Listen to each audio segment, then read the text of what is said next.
Hey everyone, tonight we're going back. We have got a Tuesday morning in 1963, a refrigerator full of things your grandmother bought without hesitation and you might not even recognise. A woman who made a career out of teaching other women to cook food that no longer exists on any restaurant menu. And the quiet, complicated truth about what the convenience food revolution actually delivered to the American table and who it really served. So before you get settled, take a moment to like the video and subscribe, but only if you genuinely enjoy spending time here. And leave me a comment letting me know where you're watching from and what time it is wherever you are. I love seeing that. Now get comfortable, maybe pull a blanket up, and let us go back together. The kitchen smells like something you cannot quite place. Something warm and starchy and slightly metallic. Like a pan that has been used so many times it has its own character now, its own opinion about what gets cooked in it. The linoleum is cold under your feet even though the day has already started outside. Even though the sun is technically up and making an effort, you are not wearing shoes yet. You will regret that shortly, but not yet. It is Tuesday, which means it is soup day. Not because you decided this, not because you sat down at some point and constructed a thoughtful weekly meal plan the way the women's magazine suggested you do, but because Tuesday has always been soup day, the same way Thursday has always been the night for something with ground beef, and Friday exists in its own separate category that the rest of the week does not discuss. These rhythms did not come from anywhere in particular. They emerged, they calcified, and now they are simply the shape of the week, as fixed and unremarkable as the kitchen itself. You fill the coffee percolator with water from the tap, measure the grounds by instinct rather than measurement, and set it on the back burner to do what it does. The sound it makes is the sound of the morning beginning in earnest, that reliable percussive bubble, that particular domestic percussion that means the day is now officially underway whether you are prepared for it or not. You stand at the counter for a moment with your hands flat on the formica surface, which is green and white and slightly chipped at one corner where someone once set down something too heavy, and you take a breath and consider what Tuesday actually requires of you. The list in your head is not written anywhere. It never is.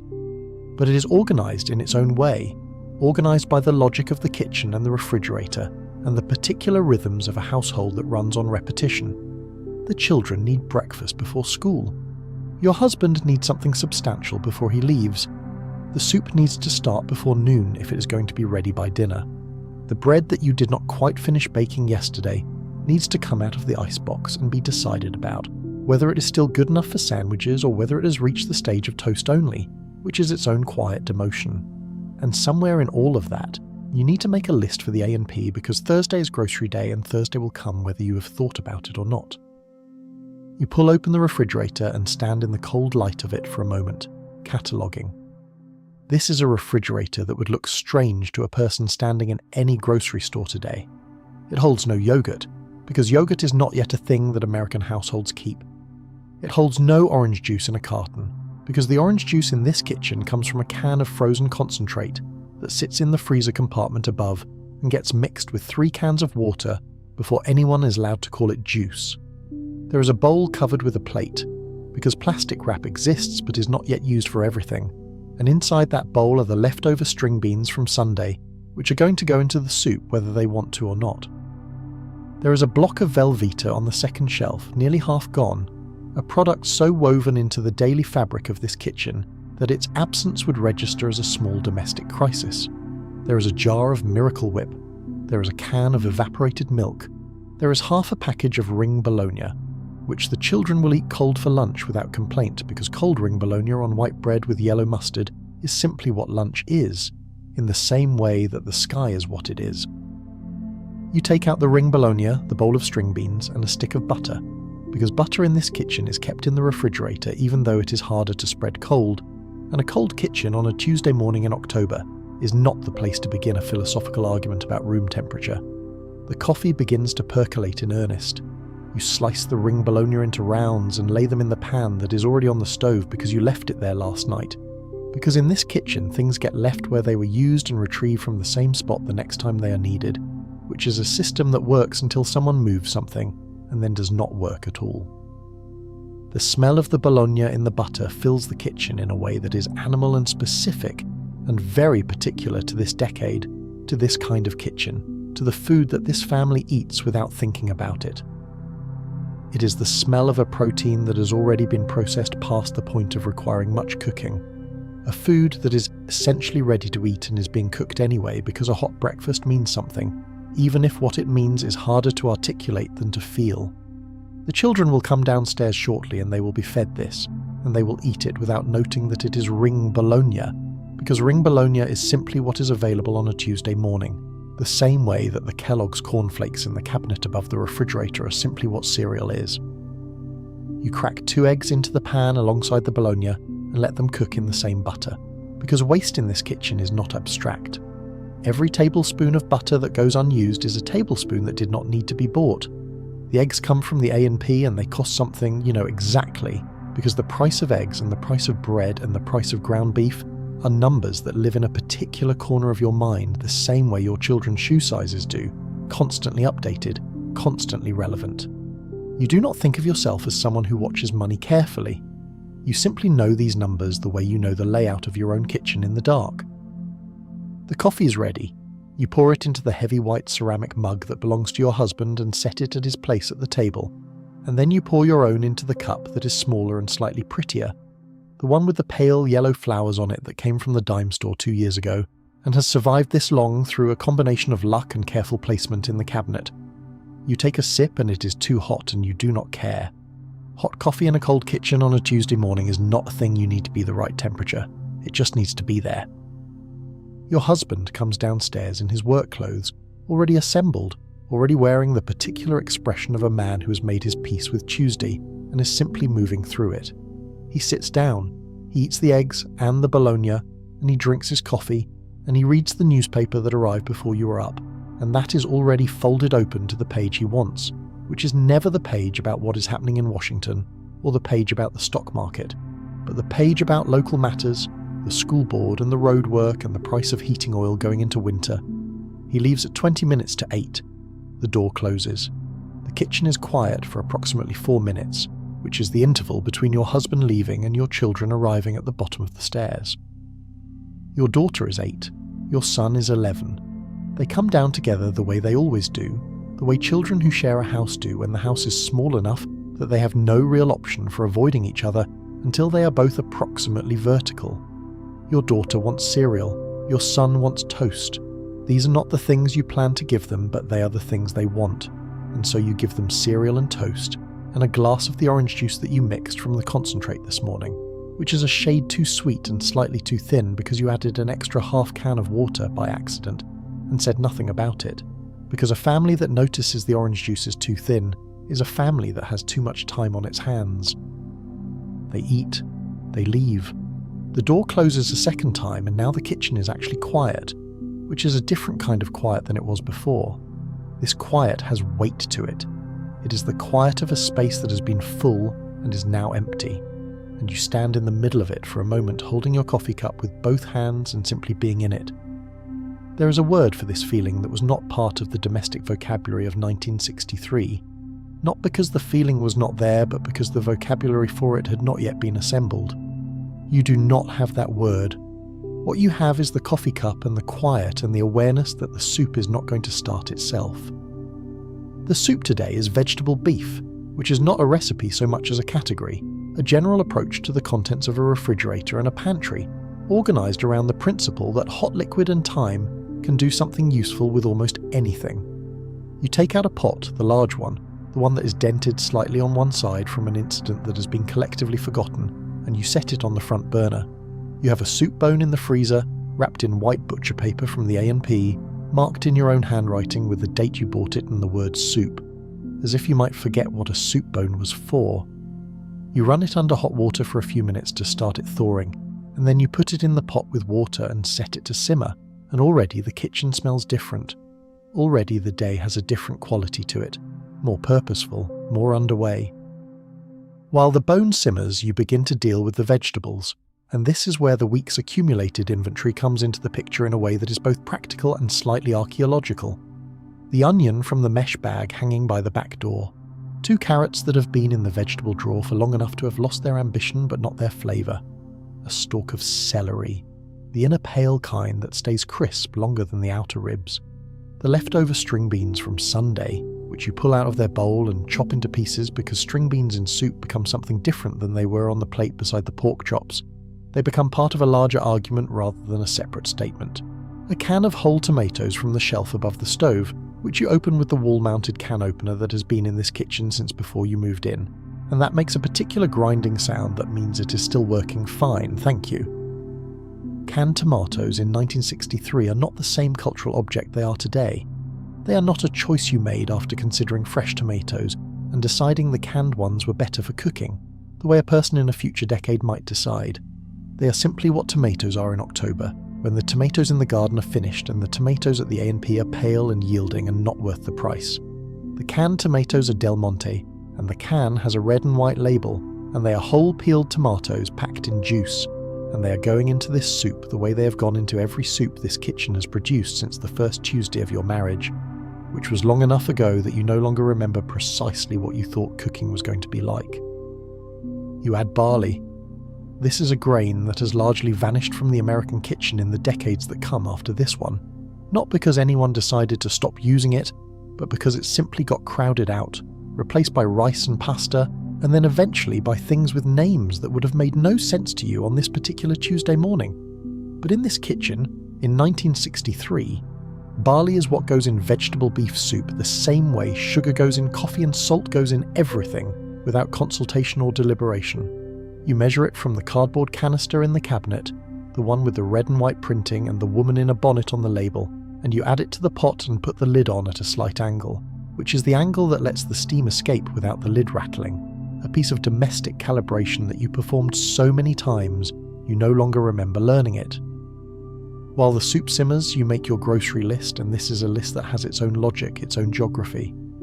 You think about the week in terms of what needs to anchor each dinner, because dinner in this household is a structured event that happens at a set time and requires a main item, a starch, and at least one vegetable. Not because someone decreed this, but because it is simply what a dinner is. Monday was pork chops, Tuesday is soup, Wednesday will be something with ground beef, probably a casserole, probably the one with the cream of mushroom soup and the egg noodles and the breadcrumbs on top, which your husband's mother gave you the recipe for on an index card that you still have and still follow, even though you made it enough times that you could reconstruct it from memory. Thursday is what you choose from the specials at the A&P, because the Thursday specials are how you decide what Thursday is, not the other way around. Friday is fish sticks, because it is Friday, and fish sticks are what Friday is, and the children eat them with ketchup and without complaint, because they have never known Friday to be anything else.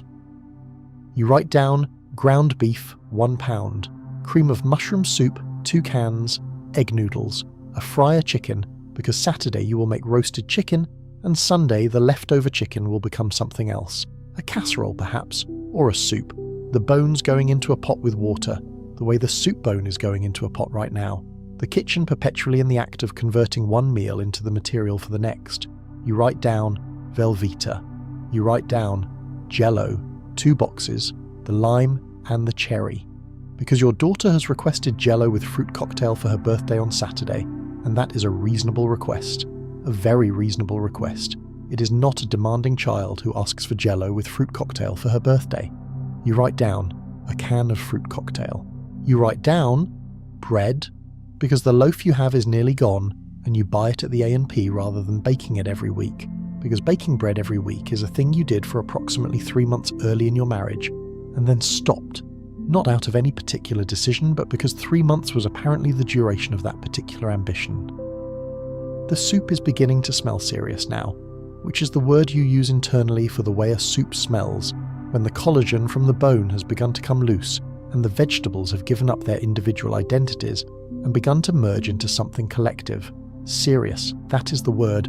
A soup that smells serious is a soup that is going to be good, and a soup that is going to be good by 6 o'clock on a Tuesday evening is a soup that justifies the morning, justifies the quiet and the cold linoleum and the particular work of being the person who stands over a pot on a Tuesday and makes it happen. You taste it. It needs salt.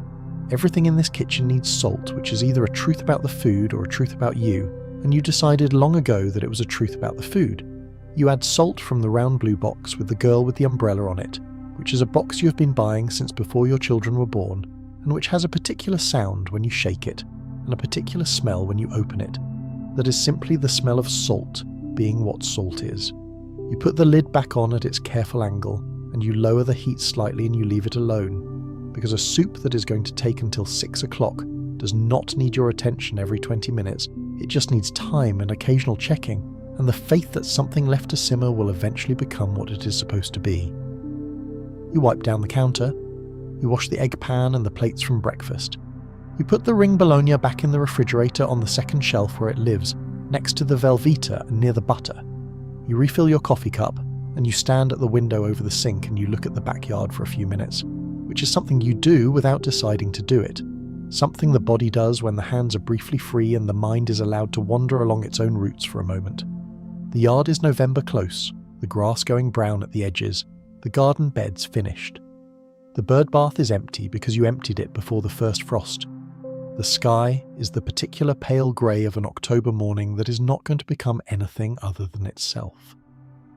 You think briefly about the cream of mushroom soup casserole and whether you have enough breadcrumbs or whether you should add breadcrumbs to the list. You decide yes on the breadcrumbs. You go back to the list and add them in the margin. You drink your coffee, the soup simmers, the house is quiet. By noon, the soup is beginning to develop the specific amber quality that means it is where it needs to be, that the barley has swelled to its proper size, and the tomatoes have dissolved into the broth, and the vegetables have become collectively rather than individually themselves. You taste it again. You add pepper from the aluminum pepper shaker that matches the salt shaker, and has lived beside it on the counter since the day you moved in, a pair so familiar you no longer see them as objects so much as conditions of the kitchen, part of what makes it this kitchen, and not some other kitchen. You lower the heat to the absolute minimum that still counts as heat. The setting your stove has, that means it is on, but only barely, which is a setting every woman in every house on this street has calibrated to her own stove, with her own patience and her own soup. Lunch is the rest of the morning's bread toasted with the butter that's cold because you did not think to take it out, and a slice of Velveeta on top of the toast because Velveeta on toast is a perfectly reasonable lunch, and anyone who disagrees with this has more choices than you currently have, and therefore has no standing in the conversation.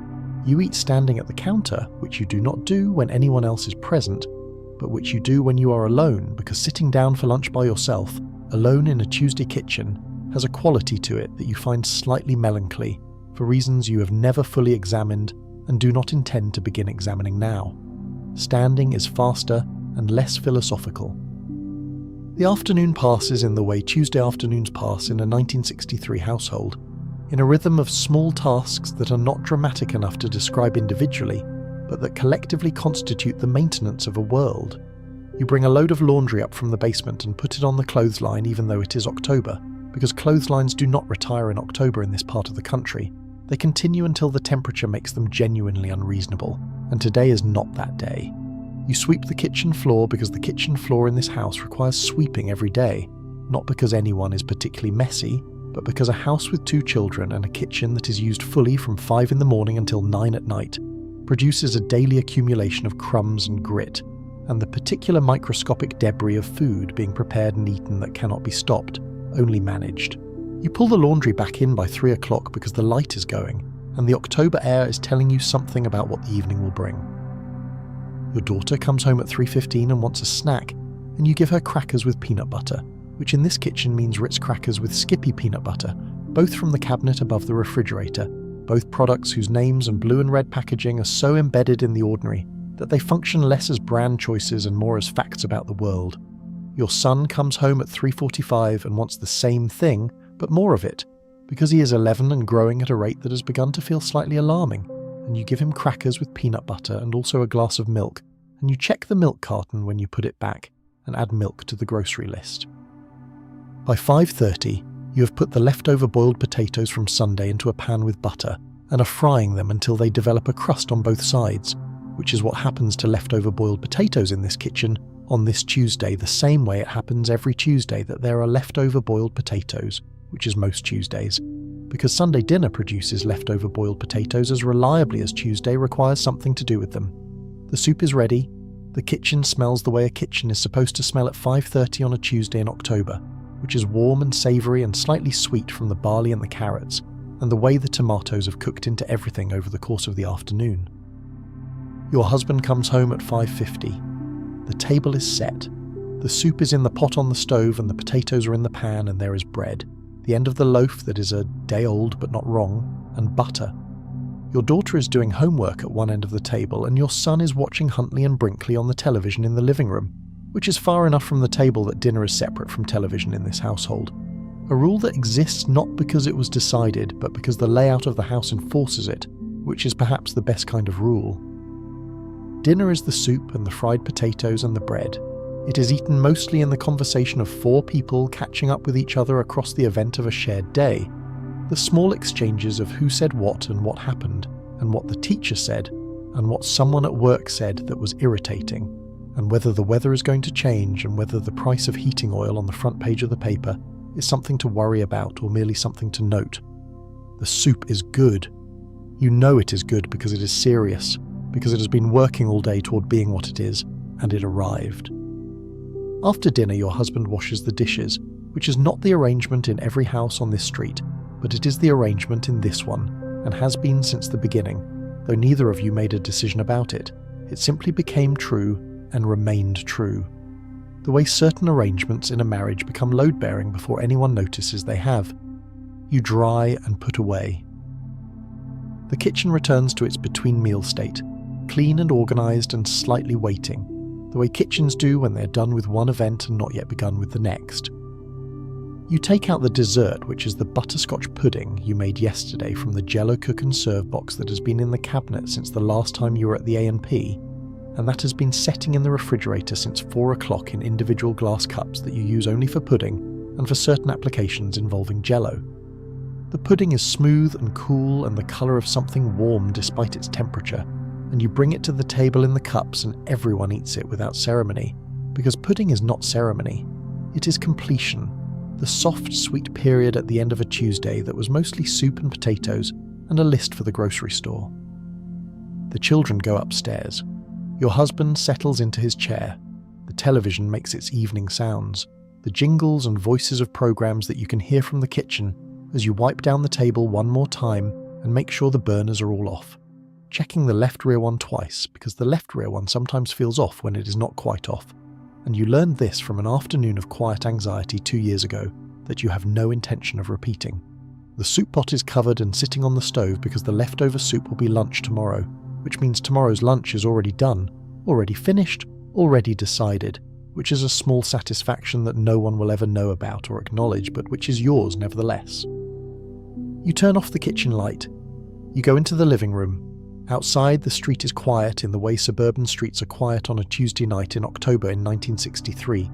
The houses lit from inside, the yards dark, the world conducting itself at a tempo that has not yet changed into something else.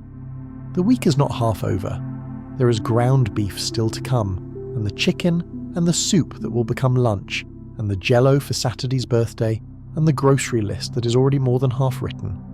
But for now the kitchen is clean, and the soup is covered, and the family's in various positions of settling towards sleep, and the day, this particular Tuesday with its soup and its fried potatoes and its butterscotch pudding, is finished. You did not think of it as cooking 30 different foods this week. You never would have described it that way. But if you count the ring bologna, and the eggs, and the Velveeta toast, and the cream of mushroom casserole that is coming on Wednesday, and the fruit cocktail Jell-O that is coming Saturday, and the chicken on Sunday, and the butterscotch pudding that is already in the cups in the refrigerator, you are, in the course of an ordinary week, cycling through a specific repertoire of foods that are woven so completely into the fabric of daily life in 1963 that they do not exist as choices so much as conditions. They are what the week is made of. They are what the kitchen smells like. They are, in the most literal sense possible, what this family's made of, cell by cell and Tuesday by Tuesday, and none of them are on any menu anywhere today. Wednesday arrives in a kitchen that still smells faintly of Tuesday's soup, that deep amber vegetable beef smell that has settled into the air and the walls and the curtains the way all serious cooking eventually settles. And you stand at the counter with your coffee, and you think about the ground beef in the refrigerator and what it is going to become. The cream of mushroom casserole is what it is going to become. You know this the way you know which drawer the clean dishcloths live in, and which burner runs slightly hot on the right side. You know it because Wednesday is what Wednesday is. The ground beef for the casserole comes from the A&P, and it is the regular grind, not the lean. Because lean was not yet a category that had arrived in the vocabulary of this kitchen with any particular force, and because the fat in the ground beef is part of what makes the casserole what it is, the fat and the soup and the noodles and the breadcrumbs working together as a unified argument about what Wednesday dinner is supposed to be. You brown the beef in the skillet with an onion, the onion cut into small pieces without a recipe. Because you have cut onion into small pieces for a casserole so many times that your hands know what small means in this context, and the beef and the onion go into the baking dish that is not quite the right size but is the size you have. If you like the video so far, please leave us a like and a sub. A sub to the channel helps us make more videos for you to watch and keep the channel alive. The one with the small chip on the corner of the lid that has been there since 1958 and has never caused a problem, just noted itself periodically to remind you it is there. You open the 2 cans of cream of mushroom soup. The sound a can opener makes on a can of Campbell's cream of mushroom soup is a sound that belongs to this decade, to this kitchen, to this particular Wednesday, a sound that approximately 1/3 of all American households in 1963 could identify correctly at 20 paces.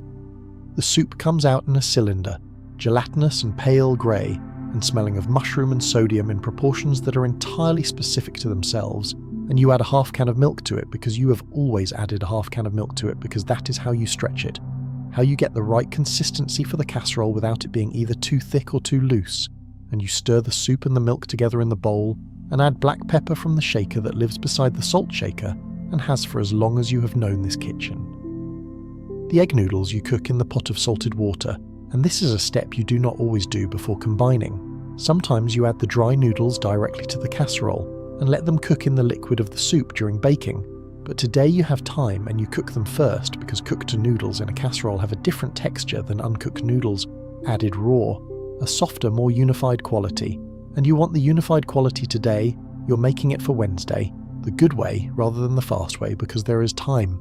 You drain the noodles and add them to the baking dish with the beef and the soup mixture, and you stir it all together with the large spoon, making sure everything is distributed evenly, because evenness in a casserole is the difference between the portion from the edge of the dish, which has more breadcrumb and a drier quality, and the portion from the centre, which is creamier and has more of the sauce. And families have opinions about which they prefer, even if those opinions have never been articulated. The breadcrumbs go on top. You make them from the bread that is past its prime for sandwiches but not past its prime for breadcrumbs, torn into pieces and run through the hand grinder or crumbled by hand into a bowl, and you add a small amount of butter to them and toss them together so each crumb has a faint coat of butter, which is the step that makes the top of the casserole brown correctly and develop the right kind of crust, the kind that is neither too dark nor too pale, and that has a crunch that gives way immediately to the soft interior below it.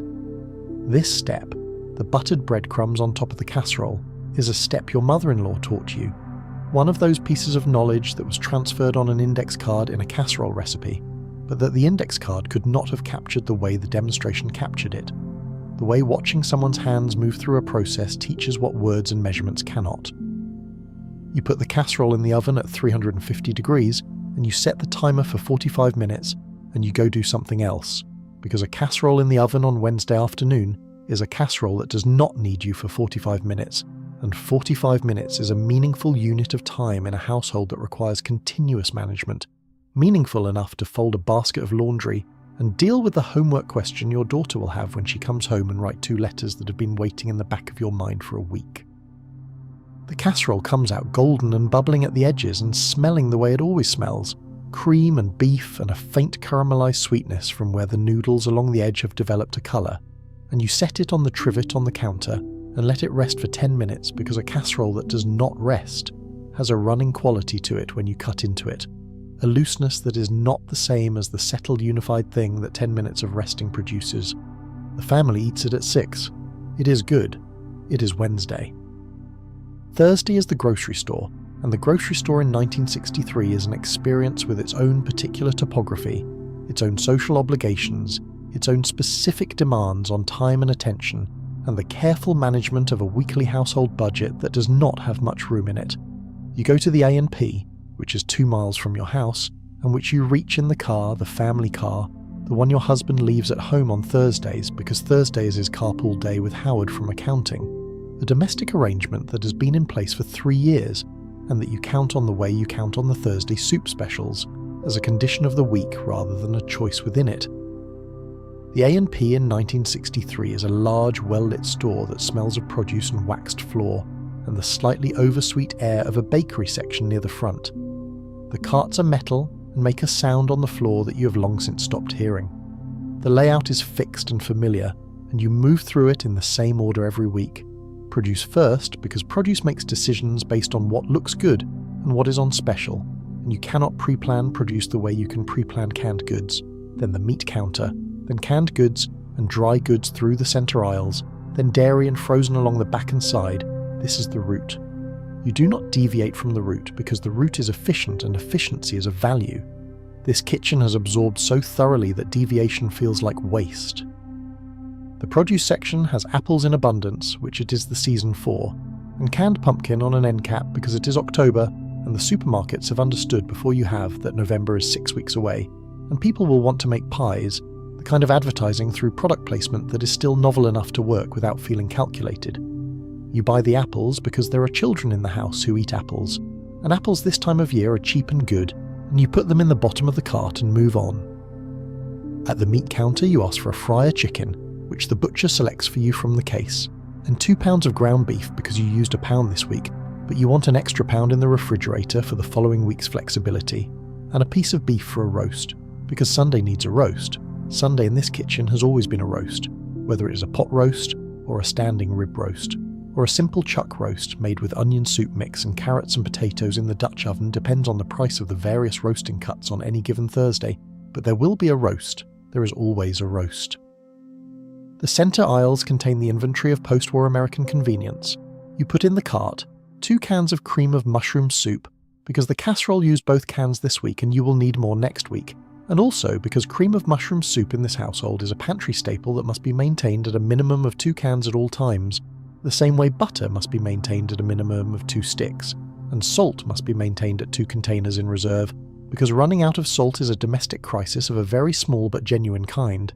You put in a can of Del Monte whole tomatoes to replace the one from the soup, a can of fruit cocktail for Saturday's Jell-O, 2 boxes of Jell-O, lime and cherry, a box of Jell-O cook and serve butterscotch pudding, because the pudding cups from Tuesday were finished Wednesday, and Thursday is when the cabinet gets restocked, a box of Nabisco Ritz crackers, because the box from this week is nearly gone, and the children eat crackers with peanut butter on weekday afternoons without fail, and the crackers must be there, or the afternoon will contain a different kind of problem. You put in a bottle of Heinz ketchup, not because you are out, but because you are closer to the end than is comfortable, because running low on ketchup is the kind of thing that announces itself urgently at dinner on a Friday, when the fish sticks come out and there is only a small scraping left in the bottom of the bottle, and the way to prevent that announcement is to anticipate it on Thursday. You put in a can of Campbell's tomato soup because sometimes there is a Sunday when no one wants anything elaborate, and tomato soup with a grilled cheese sandwich is not nothing. It is in fact a very specific comfort that belongs to that exact combination and to no other. The heat of the soup and the crunch of the toasted bread and the particular way a Velveeta grilled cheese pulls apart, and you want to be able to offer that on the Sundays when it is needed. The Velveeta lives in a specific spot in the dairy section, near the actual cheese but not among it, in the way that Velveeta has always existed near the actual cheese, but in its own distinct category, its own understanding of what it is. You take the large package because the large package is better value, and because Velveeta in this kitchen is consumed with the steady regularity of something that is considered a staple, not a treat, not a splurge, but a staple, the way flour is a staple and eggs are a staple. It goes on toast. It goes in macaroni and cheese when you're making the fast version, rather than the bechamel version, which is most of the time. It goes on crackers for the children's snack. It goes into the scrambled eggs on Sunday morning when you want something that melts smoothly and without drama. In the freezer section, you take a box of Bird's Eye frozen peas, because frozen peas in 1963 are a genuinely good product, possibly the freezer section's most defensible offering. Peas that were picked and frozen quickly enough to retain most of what makes a pea worth eating, and that cook in 3 minutes in boiling water and arrive at the table bright green, and perfectly done in a way that canned peas, which are soft and olive-coloured and a completely different experience, simply do not. And you take a box of fish sticks, the rectangular pale orange kind that are Mrs. Paul's or Gorton's, or the A&P store brand depending on the week's price comparison, fish ground, and formed and breaded and pre-cooked and frozen and destined for the oven on Friday at 375 degrees for 20 minutes, which is what Friday is in this kitchen and has always been what Friday is. You stand at the checkout, and the woman behind you in line has a cart that contains a pattern that is almost identical to yours and is not identical to yours. The same cream of mushroom soup and the same Velveeta and the same frozen fish sticks and the same ketchup and slightly different choices in produce and meat that reflect the different composition of a different household living on the same material culture. You exchange a small nod, the nod of people who know the same store and the same aisles, and you put your things on the belt and the cashier rings them through with the speed of someone who has done this 10,000 times, and you watch the numbers on the register with the specific attention of someone who knows what each item costs and who will notice if something is charged incorrectly. Not because you are suspicious of the A&P, but because knowing the numbers is part of how the household works, part of how the weekly budget holds together, and you hold those numbers in the same part of your mind that holds the soup ratio and the route through the store and the date the heating oil was last filled. You put the groceries in the car and you drive home and you put them away, each thing in its place, the produce in the vegetable drawer and the fruit in the bowl on the counter, and the canned goods in the cabinet above the stove, in the order they were already there, new cans going behind old cans because the old cans should be used first. A rotation system so embedded in your practice that you do it without thinking about it, without considering that it is a system, because it is simply the way a pantry works. The Velveeta goes on the second shelf of the refrigerator next to the ring bologna. The fish sticks go in the freezer. The Jell-O boxes go in the cabinet where the Jell-O lives, beside the cook and serve puddings and the 2 emergency cans of evaporated milk. The grocery run is finished. Thursday has delivered what Thursday is supposed to deliver: a restocked kitchen, a week that is possible, an inventory that will carry this household from Friday through the following Thursday, without having to improvise beyond the normal improvisation of a kitchen that always runs slightly ahead of its own planning. You make a cup of tea, not coffee, because it is mid-afternoon, and the afternoon cup is tea, Earl Grey from the box with the red and gold label, and you sit at the kitchen table for 15 minutes with the tea and the newspaper before the children come home, and the tea is warm and the kitchen smells of restocked pantry, and the faint memory of Wednesday's casserole, and for 15 minutes the week is in order and the kitchen is full and nothing is needed. Friday is the fish sticks, as promised, as always, and also the peas, the frozen bird's eye peas that cook in the small saucepan beside the larger saucepan of water for the potatoes, and also the potatoes themselves, mashed with butter and milk into something that is not quite as smooth as the professional image of mashed potatoes, but that is warm and substantial and absolutely correct for the Friday table, a thing made with real potatoes rather than the instant flakes that were also available, and that you have used in emergencies but that have a texture you find slightly wrong, slightly powdery, in a way you cannot fix with butter. The fish sticks come out of the oven with a crust that is more orange than gold, and an interior that is moist and mild and entirely without pretension, and they are eaten with ketchup from the new bottle that is exactly where a new bottle of ketchup should be on a Friday night, which is full and red and entirely without anxiety.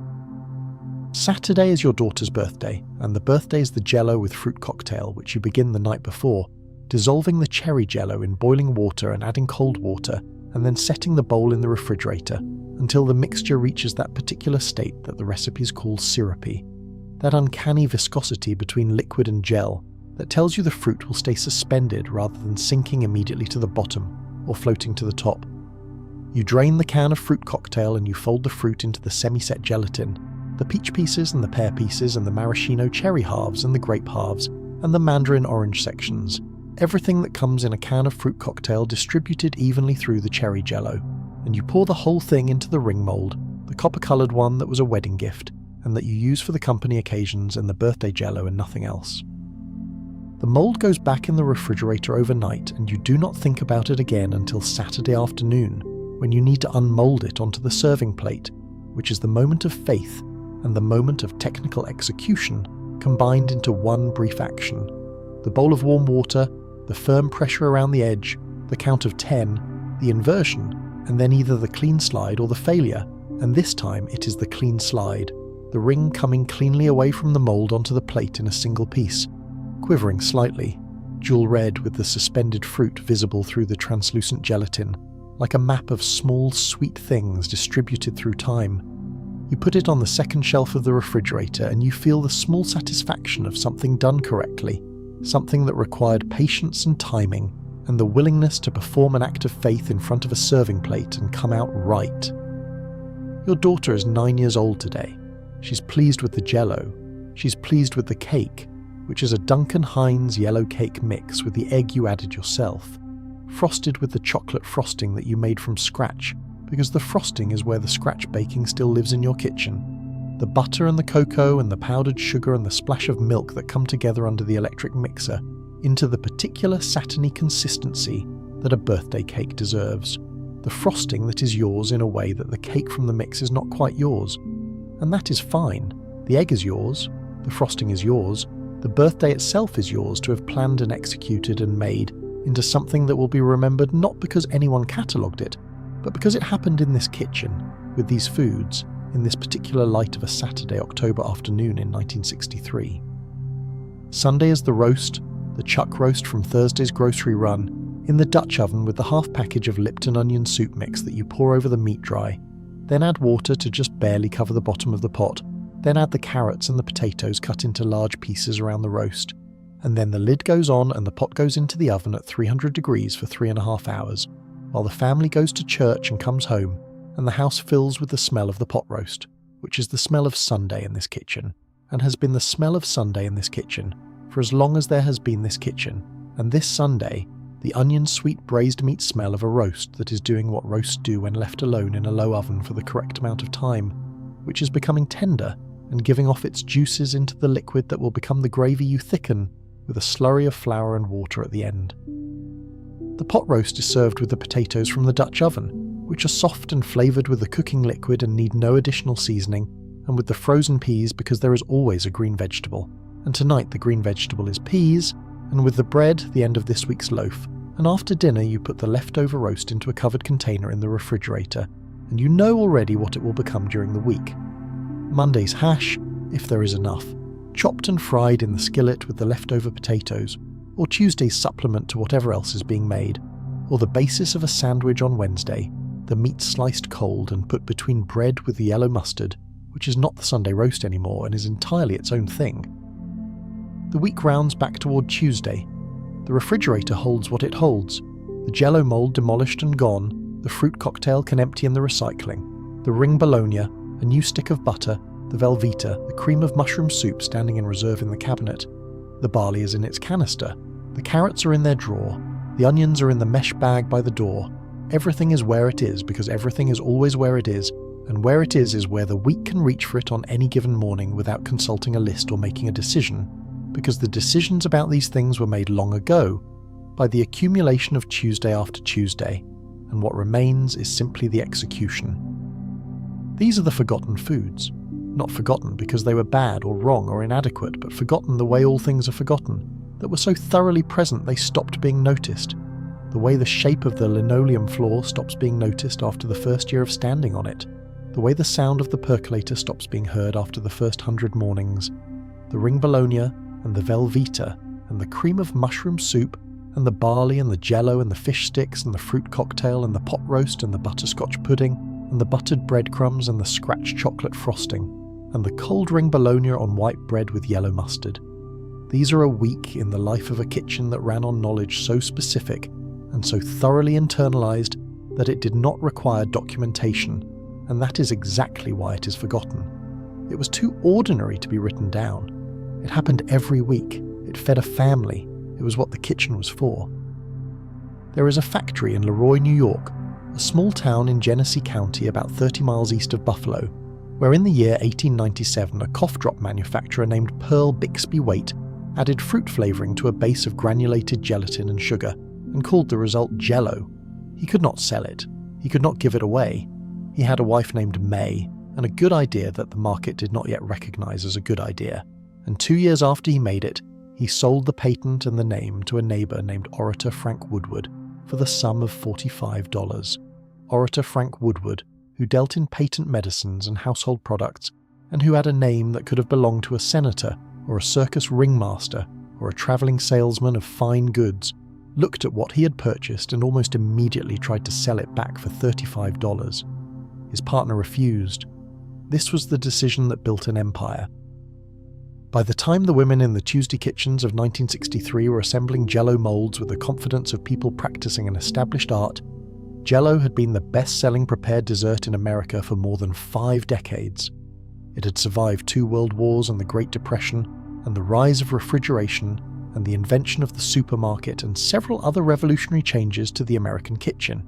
And it had not merely survived these things, but had absorbed them, had incorporated them into its own mythology, had become in the process something that was simultaneously a product and a cultural touchstone and a sincere expression of American domestic aspiration. It was, and this is not hyperbole, the thing that the 20th century American kitchen wanted to be. To understand what Jell-O meant in the years between its invention and the moment when it began its very slow and still incomplete retreat from the center of American entertaining, you have to understand something about the relationship between American women and the concept of refinement, and more specifically about the role that food played in the display of domestic competence. There was, for most of the first 60 years of the 20th century, a very specific and very earnest American idea about what a woman's cooking was supposed to demonstrate. It was supposed to demonstrate transformation. It was supposed to show that the cook had taken raw materials and done something to them, had applied skill and patience and a certain creative intelligence, had converted the ordinary into the elaborate. This was not about nutrition. This was not even primarily about taste. This was about visible effort translated into visible product. And nothing in the American kitchen translated effort into visible product quite like a successful Jell-O mold. Consider what a Jell-O mold actually required. You had to dissolve the gelatin completely, which meant the water had to be the right temperature, hot enough to dissolve but not so hot as to do something the recipe did not intend. You had to add the cold water at the right moment in the right proportion. You had to know when to add the fruit, because fruit added too early sinks and fruit added too late floats, and fruit added at precisely the right moment when the Jell-O is cooled to what recipes of the era called a syrupy consistency, the consistency of unbeaten egg white, is distributed in gentle suspension throughout the mold, which is the aesthetic outcome you were working toward. You had to chill it correctly. You had to unmold it correctly. And unmolding a Jell-O mold is a skill that has a physical vocabulary entirely its own. The bowl of warm water, the careful pressure of the thumb along the edge, the moment of faith before inversion, and then either the clean slide onto the plate and the collective exhale, or the collapse, which is the unmolding vocabulary you never wanted to speak. Jell-O could be made in a ring mold or a fish mold, or a bunt-style fluted mold or a plain bowl, or the individual serving glasses that you set to chill in the refrigerator and served still in their cups, no unmolding required, which was the pragmatic everyday version as opposed to the company version.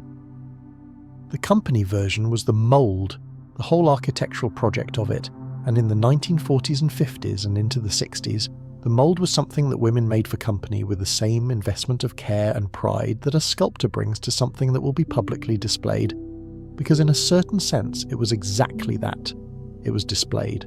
It sat on the table and people looked at it before they ate it, and what they saw was the work of a domestic intelligence that had converted a flavoured powder and some boiling water into a quivering, jewel-coloured, fruit-suspended architectural form.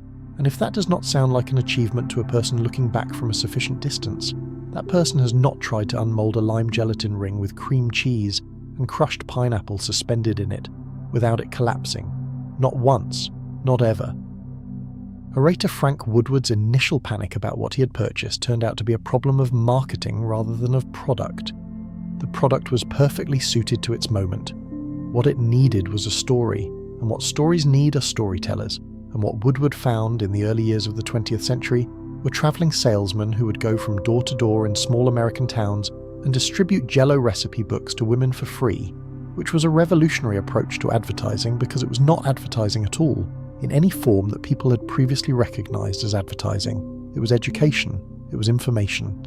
It was a woman on her doorstep receiving a little booklet that told her 42 things she could do with this product that she had perhaps heard of but not yet tried, and that booklet was hers to keep, and that product was sitting right there in the grocery store the next time she went, and the connection was made not through persuasion but through information, which turned out to be considerably more powerful.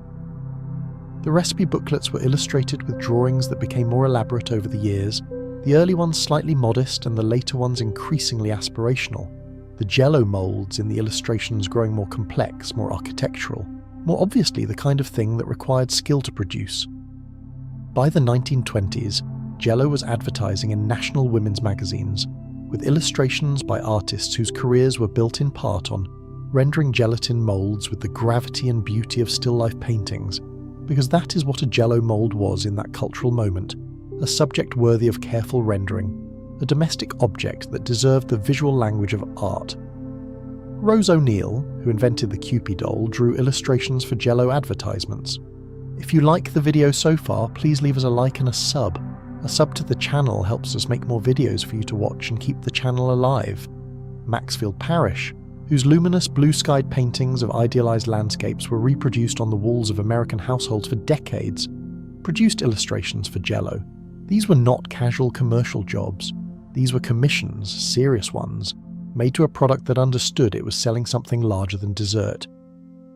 What Jell-O was selling was a particular version of American domestic competence, and it was selling it to women who had very specific and very immediate reasons to want access to exactly that. In the years before World War II, and with accelerating intensity in the years after, the American housewife existed inside a cultural system that evaluated her not as an individual with her own interests and capacities, but as the manager of a household whose success was measured in visible domestic social terms. The cleanliness of the house, the behaviour of the children, the quality of the meals, the impression made on guests. Jell-O offered entry into the elaborate end of meal production at a price that almost any household could afford, and it did so reliably, predictably, without requiring years of experience with pastry or the confidence to tackle a recipe whose success could not be guaranteed. A Jell-O mold was a controlled risk. With practice, it worked. The savoury mold is perhaps the most culturally disorienting aspect of Jell-O's reign for a person looking back from the present, because while lime Jell-O with cream cheese and crushed pineapple is at least comprehensible as a sweet course with unusual ingredients, tomato aspic is a different kind of thing entirely. Tomato aspic is a savoury gelatin mould made from tomato juice, sometimes V8, sometimes actual cooked down tomatoes, with unflavoured gelatin to set it, and additions that might include finely diced celery and green pepper and olives, or crab meat, or shrimp, or artichoke hearts, or whatever the occasion and the ambition of the cook required. It was served on a lettuce leaf with a dollop of mayonnaise. It sat on the table looking exactly like something that no person born after 1970 would willingly approach, and it was considered elegant. The logic of the savoury mould made perfect sense inside its own cultural context. Gelatin was associated with effort because it required time to set and technique to unmould, and effort was associated with quality, and quality in a savoury preparation meant a composed dish rather than a simple one. The word salad in the 1950s and into the 60s covered a remarkable amount of territory that had nothing to do with greens and everything to do with the principle that food could be assembled into a unified form rather than simply placed on a plate in its natural state. A Jell-O salad was a salad in this sense. It was assembled, it was composed, it had a form that expressed the deliberate action of the cook, and its appearance on the table was a statement about the level of care being brought to the meal. It was also deeply egalitarian, and this was part of its cultural power in a way that is easy to underestimate. A woman with a small kitchen and a modest budget could produce a Jell-O mould that looked nearly indistinguishable from something made in a wealthy kitchen. The product was cheap. The moulds could be bought at Woolworths for almost nothing. The technique was learnable from the free recipe booklets that Jell-O distributed in quantities that beg a contemporary imagination. In 1902, 15 million copies of Jell-O recipe booklets were distributed in the United States, in a country with a population of approximately 76 million people. That is not a marketing campaign. That is a curriculum.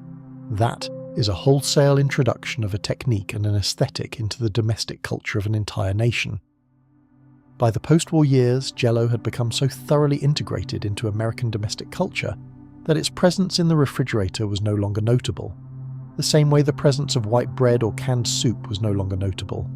These were not products, they were conditions, components of the domestic landscape as unremarkable as the kitchen itself. The recipe booklets that Jell-O continued to produce throughout the 40s and 50s showed increasingly elaborate preparations, moulds within moulds, layered constructions with contrasting colours set separately and assembled into striped or ombre effects, moulds containing entire canned peach halves suspended in amber gelatin like very beautiful small insects in amber, the aspic art form at its absolute height. And American women made these things. They made them for company dinners and church potlucks and birthday parties and simply for Tuesday dinner, for no reason except that the Jell-O was in the cabinet and the mould was in the drawer and the refrigerator was large enough to hold it overnight. The moment when Jell-O began its retreat from the centre of American domestic aspiration is not a single moment and does not have a date, which makes it harder to describe than its rise, which had the clean narrative of a product perfectly suited to its cultural moment. The retreat was the opposite of clean. It was gradual, it was partial, it was accompanied by genuine ambivalence, and it happened in a kitchen culture that was simultaneously changing in many different directions at once, toward convenience on one hand and toward sophistication on the other, and Jell-O, which had always lived at the intersection of effort and accessibility, found itself in the 1960s and 70s increasingly caught between these two movements and fitting neatly into neither. The food revolution that was building through the 60s, the one that Julia Child was introducing to American women who could afford a French chef cookbook and the time to use it, was a revolution toward fresh ingredients and classical technique, and the unapologetic use of butter and wine and the vocabulary of French cooking. This was not a world in which tomato aspic had a place, not because tomato aspic was bad, but because aspic of any kind was by the 1960s associated with an era of cooking that the food revolution was implicitly rejecting. The era of the composed salad and the mould and the casserole, the era of making interesting shapes out of ordinary ingredients rather than treating ordinary ingredients with the respect their freshness deserved. At the same time, the convenience food revolution was pushing in a different direction, toward things that required even less preparation than Jell-O, toward the frozen dinner and the instant pudding that did not need to be cooked and set, toward food that arrived at the table with as little intervention between the package and the plate as possible. In this world, Jell-O was too much time, too much planning, too much technique relative to a product that most people thought of as simple. Jell-O did not disappear. It is still on the shelf at every grocery store, still available in every flavour it has always been available in, and several it invented in the decades since. Still eaten in hospitals, in small plastic cups, and at church potlucks in Midwestern states where the great tradition of the Jell-O salad persists with the tenacity that has outlasted every fashion that tried to replace it. But the Jell-O mould as social performance, as the expression of domestic ambition and creative intelligence, and the particular kind of careful effort that a woman brought to the project of feeding people she cared about impressing. That version of Jell-O belongs to a specific window of American domestic history, a window that opened approximately in 1902, when orator Frank Woodward's salesman started distributing recipe books, and that closed, gradually and without ceremony, sometime in the early 1970s when the food conversation moved on and the moulds went back into the drawer. Pearl Waite, who invented it and could not sell it, sold the patent for $45 and went back to the cough drop business. He died in 1915, before Jell-O became what it became, before it was the product that 15 million recipe booklets introduced to American homes, before it was what decorated the church hall tables of 100,000 communities, before it was what sat in the refrigerator on Tuesday night, alongside the leftover soup and the ring bologna and the cold stick of butter. He made a thing and could not sell it and sold it to a neighbour for less than what it cost to produce, and that neighbour almost sold it back. This is how the best-selling dessert product in American history began, in a failure of imagination about what the thing was worth, twice by two different people, before a third person decided to give the recipe away for free and let the kitchens of America decide. The story of the chipped beef is a story that begins in the Civil War and ends in the most unexpected possible place, which is the nostalgic menus of American diners and church halls in the 1990s, and the distance it travelled in between illuminates something very specific about how certain foods enter the American domestic repertoire and why they stay there long after any commercial reason to keep making them has passed.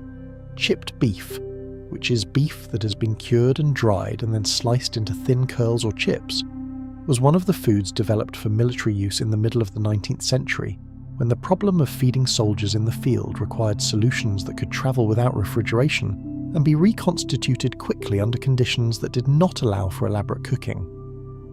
The military version of the preparation was made in camp kitchens using the chipped beef and whatever fat and liquid were available, usually water and lard, thickened with whatever flour existed in the supplies, served over hardtack because bread was not always available, and hardtack was always available because hardtack was essentially indestructible, which was its primary virtue and its most serious limitation as a food. The soldiers ate it without enthusiasm, which is the documented historical record on the question of how military food was received, and they called it by a variety of names that registered their assessment of the preparation, names that this particular channel is not going to reproduce, but that if you know the dish you have likely encountered in passing. The civilian version that arrived in American kitchens after the war was considerably better than the military version, for the simple reason that civilian kitchens had access to butter and milk rather than lard and water, and butter and milk in a white sauce over dried beef on toast is a different experience than lard and water over hardtack in a field, in the same way that any preparation made with better materials in better conditions is a different experience.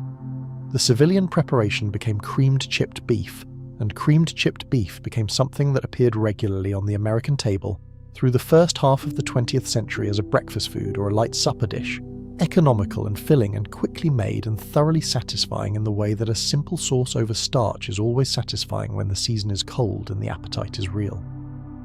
Dried chipped beef came in small glass jars at the grocery store, the meat packed in a dense, dark, slightly rubbery arrangement that smelled of salt and cured protein in a way that was immediately identifiable to anyone who had grown up with it in the house, and slightly alarming to anyone who had not.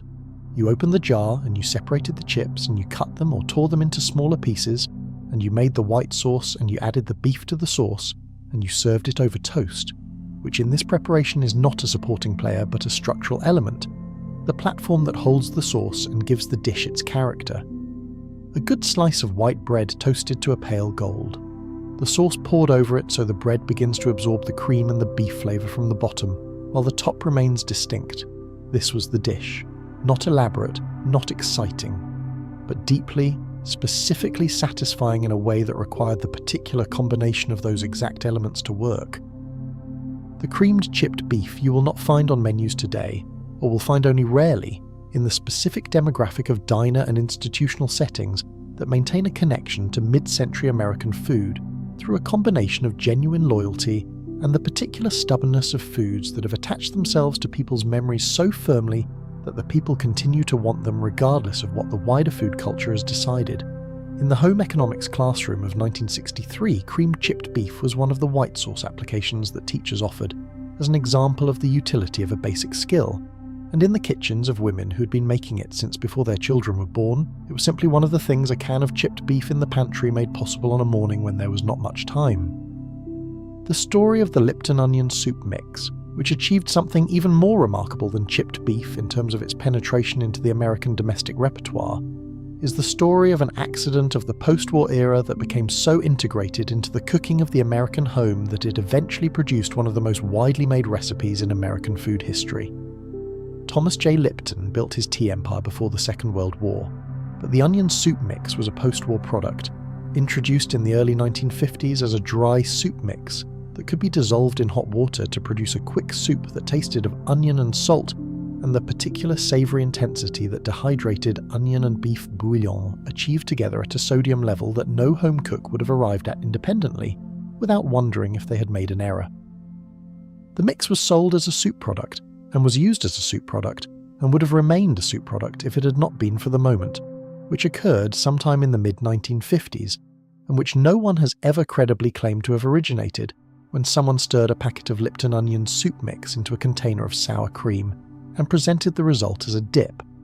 The California dip, as it came to be called, because the first published recipe for it appeared in a Los Angeles newspaper in 1954, was a revelatory preparation for the simple reason that it converted two widely available inexpensive ingredients into something that tasted expensive and elaborate, and that could be made in 45 seconds and needed no cooking, which was the exact combination of qualities that the post-war American entertaining culture was hungry for, You had people coming for cocktails and you needed something to put beside the potato chips, and you stirred the soup mix into the sour cream and the problem was solved, and the solution tasted good.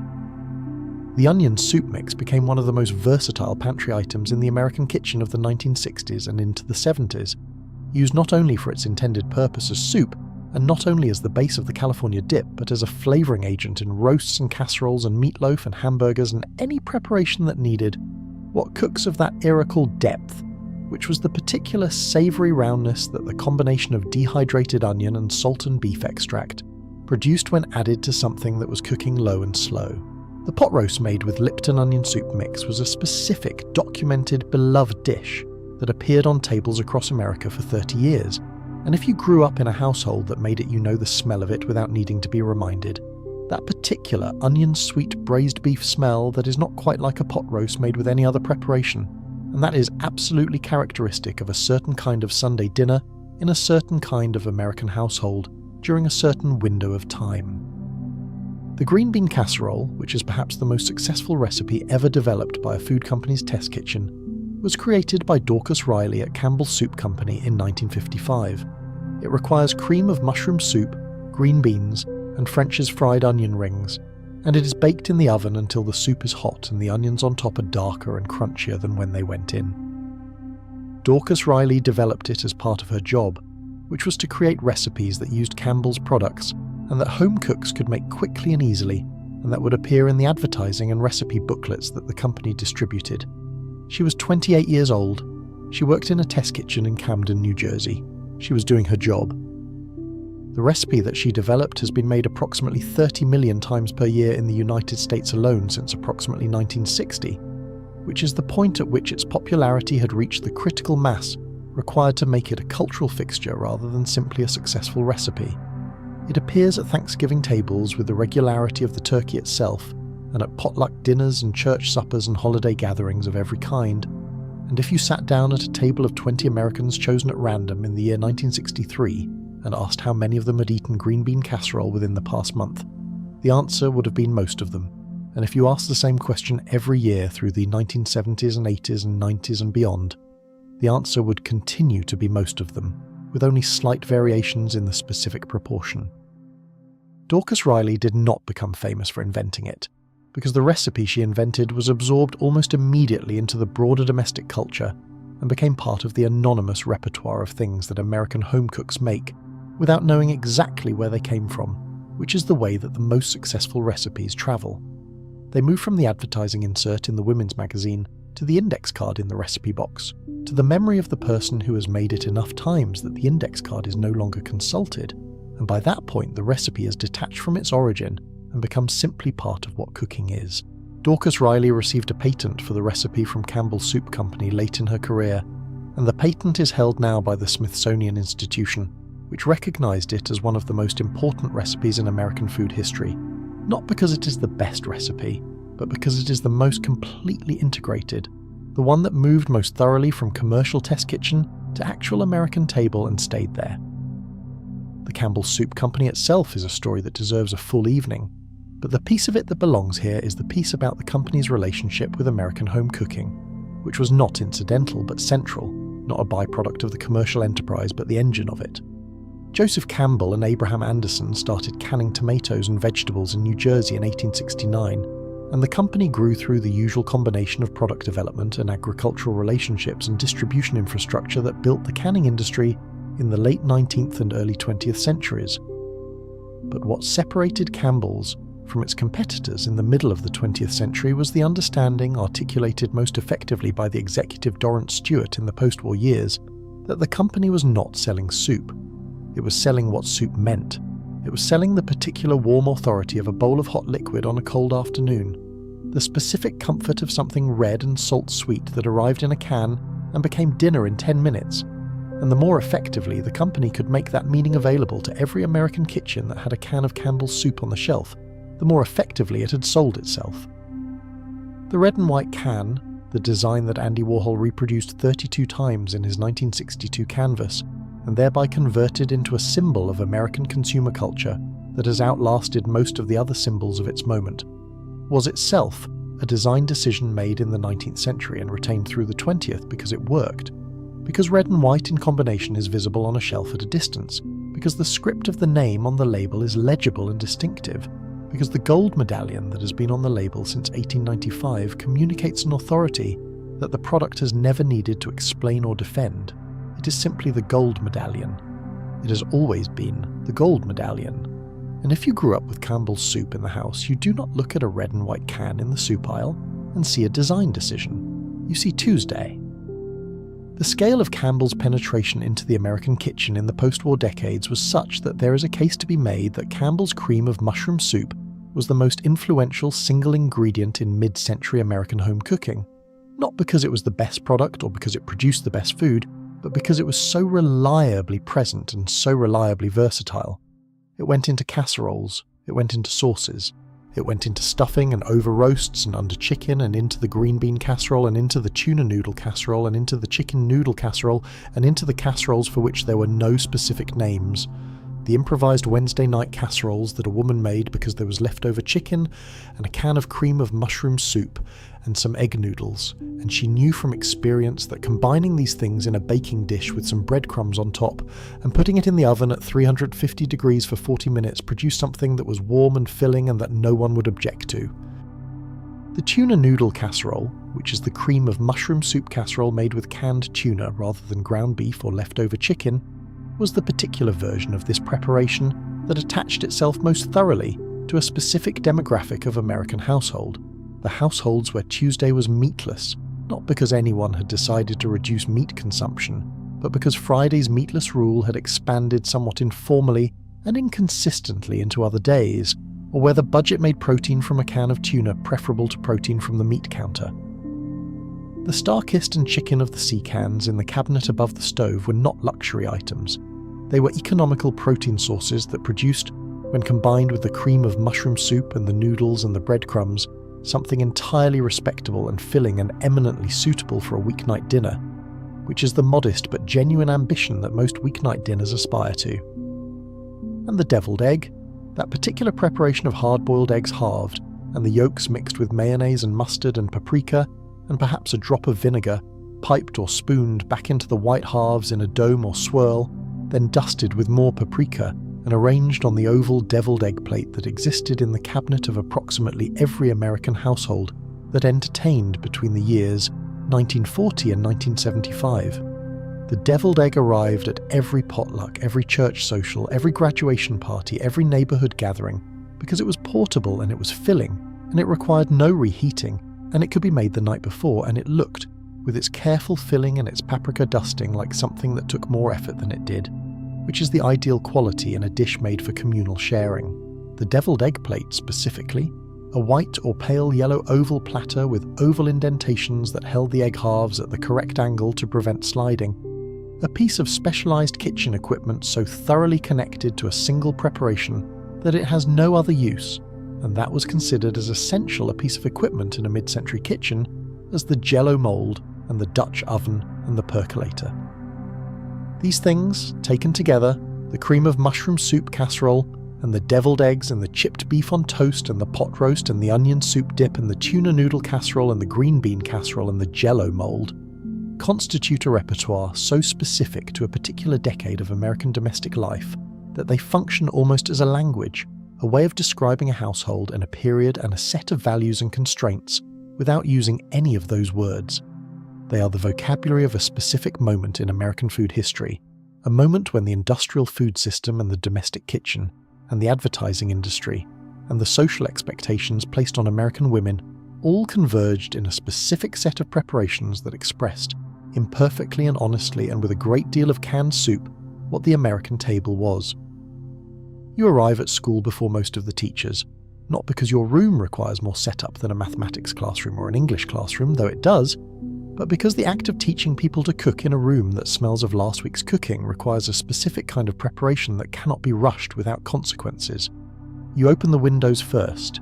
Even in October you open the windows for 20 minutes, because the room has a memory for grease and starch and the particular olfactory residue of 42 classes of 8th and 9th grade girls learning to make white sauce, and you have learned that beginning the day inside that memory is not the way to begin any day.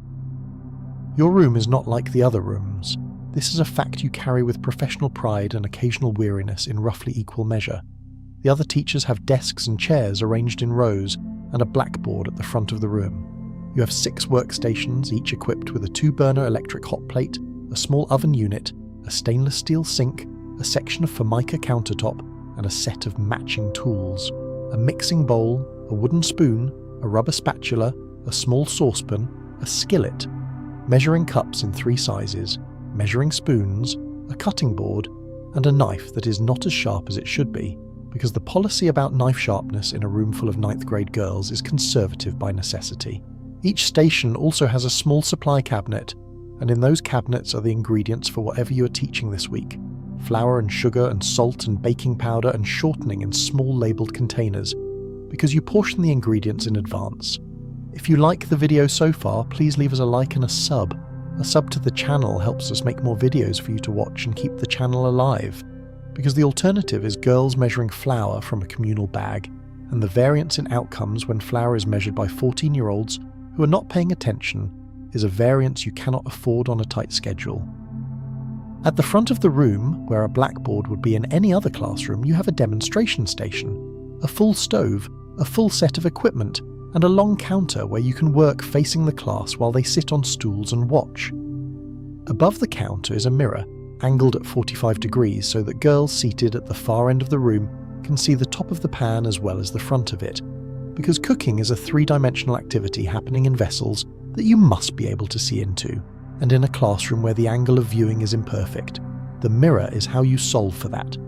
You installed it yourself in the fall of 1959 with 2 bolts and a length of chain, and the cooperation of the janitor whose name is Mr. Kavanagh and who has been in this school longer than you have and who will help you with any project that does not require paperwork. You are 31 years old. You have been teaching home economics at this school for 6 years. Before that, you taught for 2 years at a different school in a different county, and before that you were in college studying home economics education at a land-grant university where the home economics department was housed in a building called Domestic Science Hall, which tells you something about what the discipline understood itself to be and when.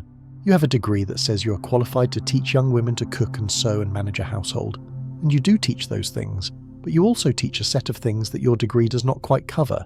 Things like how to read a recipe carefully before you begin and not while you're in the middle of it, and how to taste what you are cooking rather than simply following instructions, and how to fail at something in the kitchen without concluding that you cannot cook, which is a failure mode you see in girls every year and which you consider one of the most important things a person can unlearn. Today you are teaching the white sauce. Not because white sauce is exciting, it is not exciting. It is a fundamental preparation that tastes of almost nothing on its own. It tastes of cooked flour and warm milk and butter and patience, and if you described it to someone who had never made it, they would not be particularly interested. But white sauce is the architecture under a significant fraction of the foods these girls will cook for the rest of their lives, and they do not know that yet.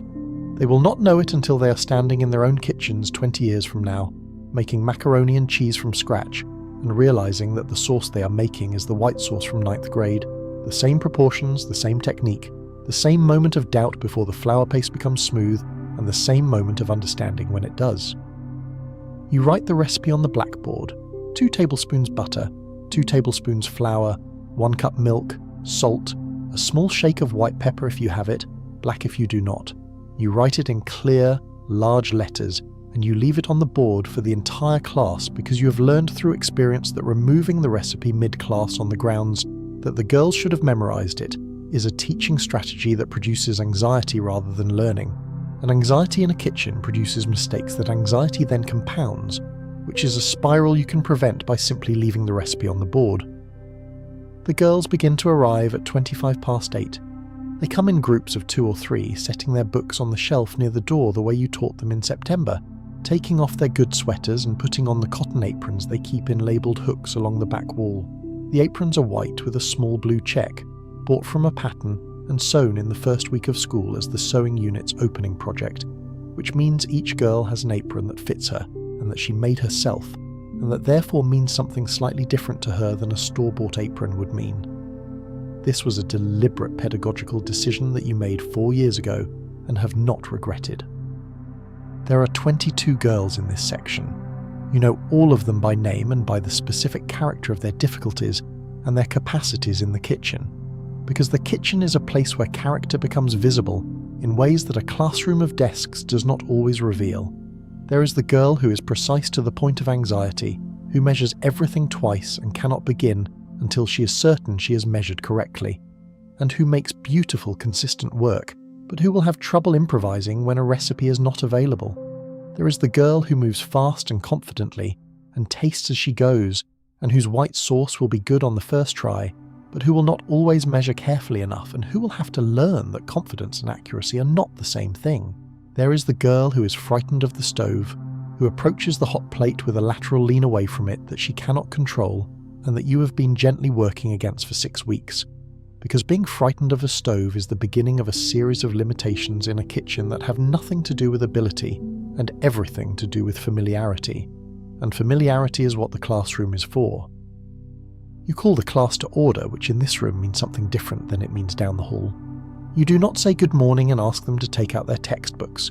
You say something like, "Today we are starting with the butter, and what I want you to do first is just look at it. Look at what a tablespoon of butter looks like on the bottom of a cold pan.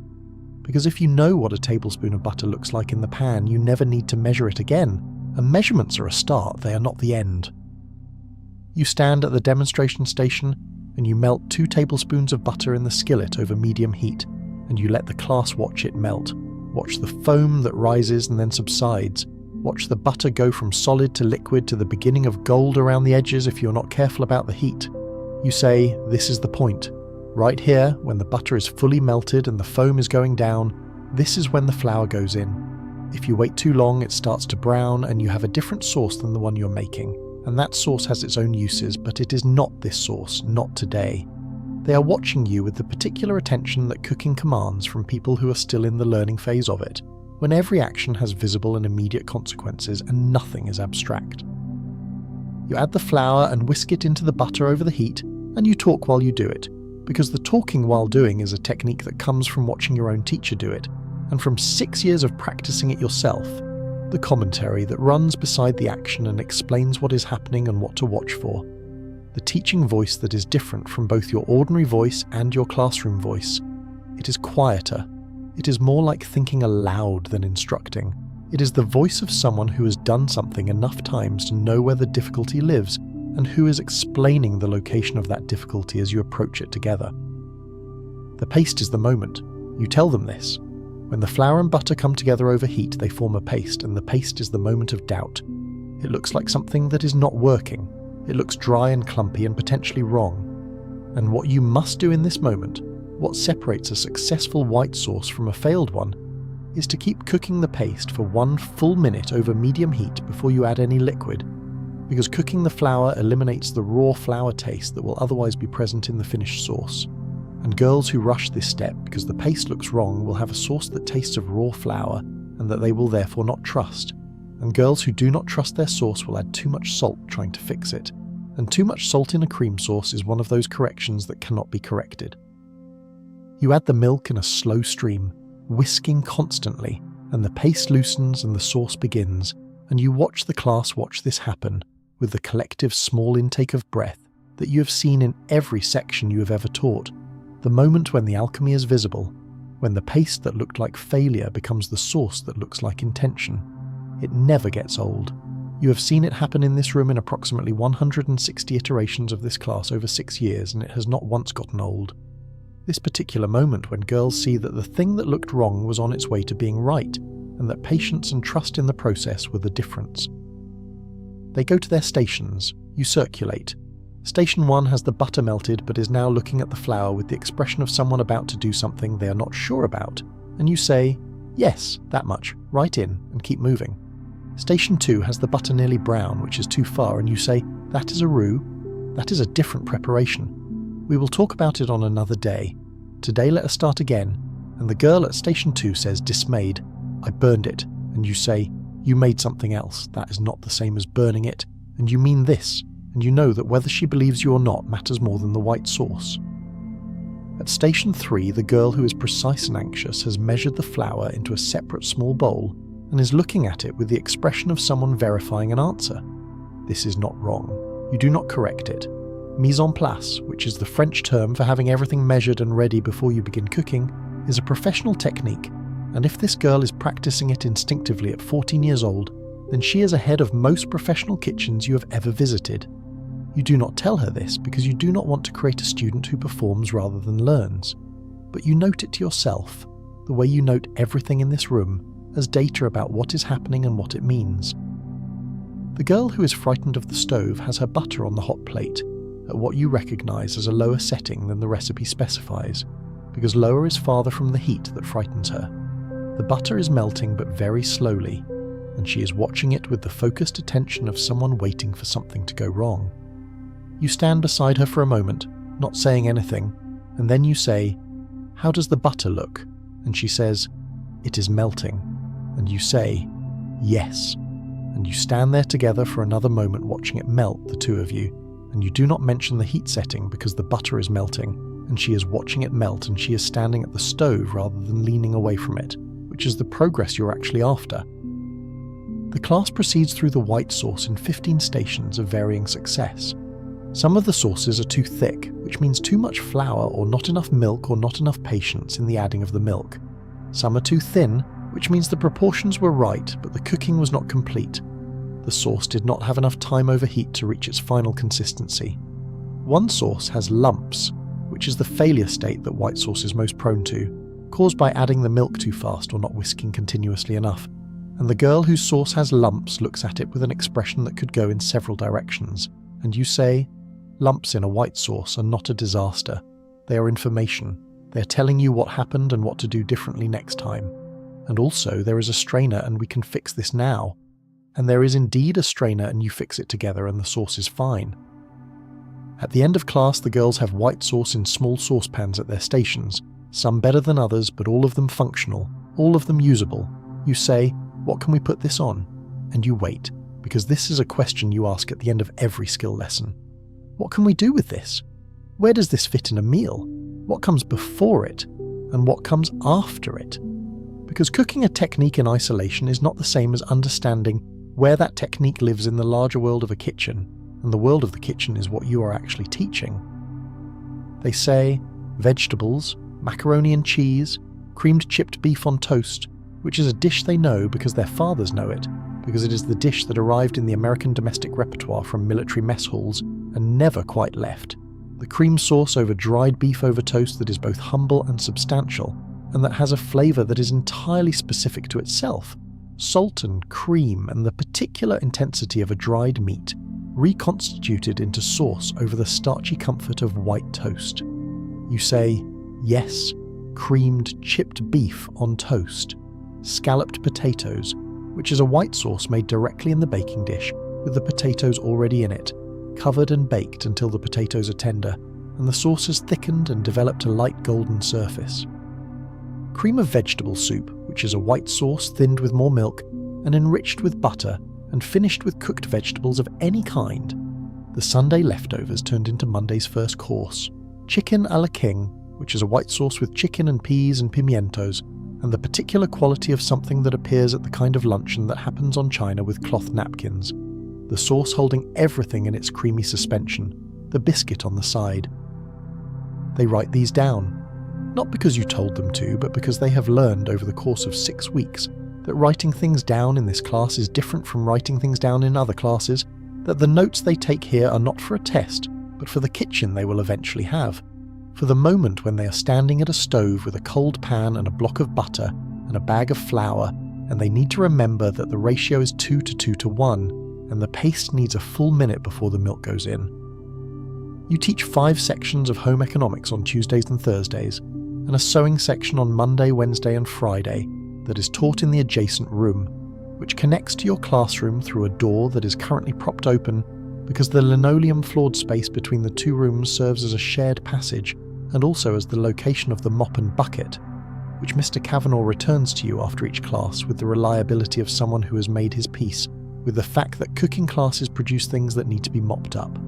You teach approximately 110 girls per week through the cooking curriculum and approximately 70 through the sewing curriculum, and you have been doing this for 6 years, which means you have sent approximately 1,400 young women out of this room with the ability to make a white sauce, and approximately 900 out of this room with the ability to follow a pattern.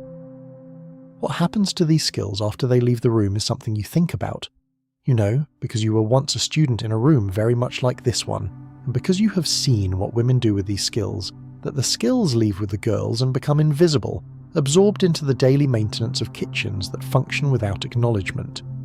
The white sauce becomes the macaroni and cheese that becomes Tuesday dinner, and no one at the table mentions that someone learned this in 9th grade, that it was practiced in a room with 6 hot plates and a demonstration station, and a mirror, that there was a teacher who stood beside a frightened girl watching butter melt, and who understood that the courage to stand at a stove was the lesson, not the sauce.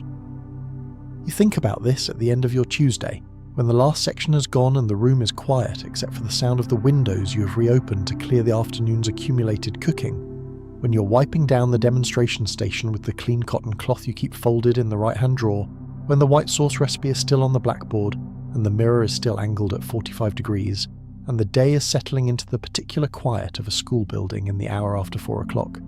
You think about the girl who burned her butter and learned it was a roux and not a failure. You think about the girl who is precise and anxious, and who measured everything twice and whose sauce was perfect. You think about the girl who is frightened of the stove and who today, for the duration of one white sauce, stood straight in front of it. These are not things you will write in your gradebook. The gradebook has room for correct and incorrect, for accomplished and needs improvement, for attendance and absence. It does not have room for courage in the face of a hot plate. Or for the first time a girl understood that the thing that looked wrong was on its way to being right. But you know about these things. You carry them the way you carry the knowledge of which day is soup day, and which drawer has the clean cloth and how long the butter needs before the flour goes in. They are part of what you know, and what you know is the kitchen, which is a world that runs on exactly this kind of knowledge, the kind that is never written down, the kind that moves from hand to hand through time and leaves no record except in the people who carry it forward. The curriculum you teach was not designed by you. It was designed by a combination of state education standards and the recommendations of the American Home Economics Association and the particular accumulated wisdom of the women who taught this subject before you and whose lesson plans you inherited when you took over this room 6 years ago. A binder of index cards in a metal box that you have added to and revised but never replaced entirely, because the accumulated knowledge of the women who taught this room before you is not separable from the knowledge of the subject itself, or at least not in a way that would be worth the loss.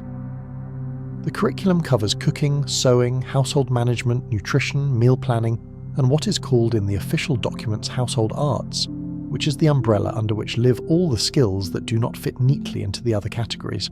How to remove a stain from fabric, how to organize a kitchen so that what you reach for is always where you reach for it, how to set a table correctly for different occasions, which is a skill with a specific and surprisingly detailed vocabulary of placement and utensil selection that strikes some of your students as trivial and others as satisfying in the way that learning any specific system is satisfying, the way that knowing the rules of something gives you a kind of competence that not knowing the rules cannot produce.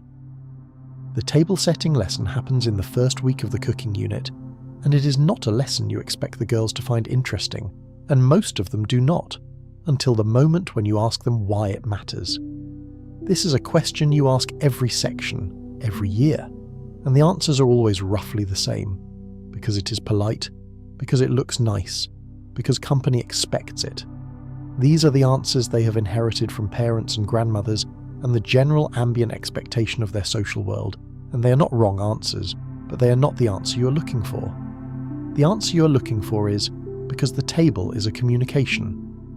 What is on the table before anyone sits down tells the person who sits down what to expect, what the occasion is, how much time will be taken, whether this is a formal dinner or a casual supper or something in between. The placement of the fork and the water glass and the salad plate and the bread plate is a language, and learning that language gives you the ability to read any table and to set any table to say exactly what you intend to say. This is the answer you give when no one finds it, and when you give it, you can see some of the girls hear it in a way that makes the lesson make a different kind of sense. The food you teach most in the cooking unit is the fundamental preparations, the skills that underlie all of the specific recipes these girls will encounter in the kitchens they go on to manage.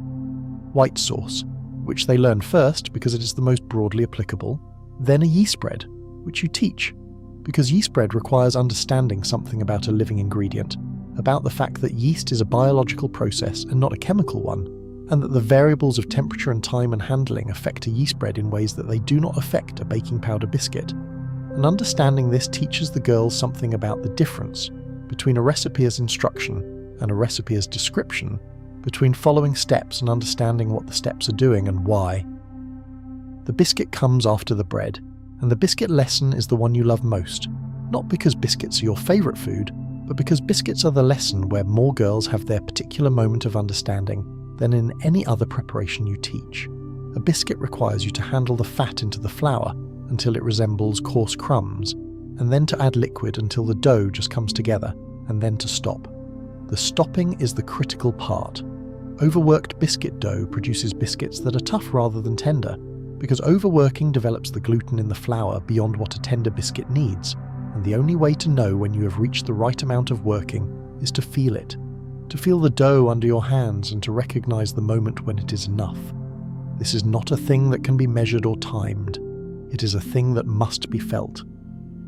Teaching girls to feel when dough is ready is teaching something that sits outside the curriculum in an interesting way, because the curriculum as written deals in measurements and procedures and outcomes, in the things that can be standardized and evaluated and graded.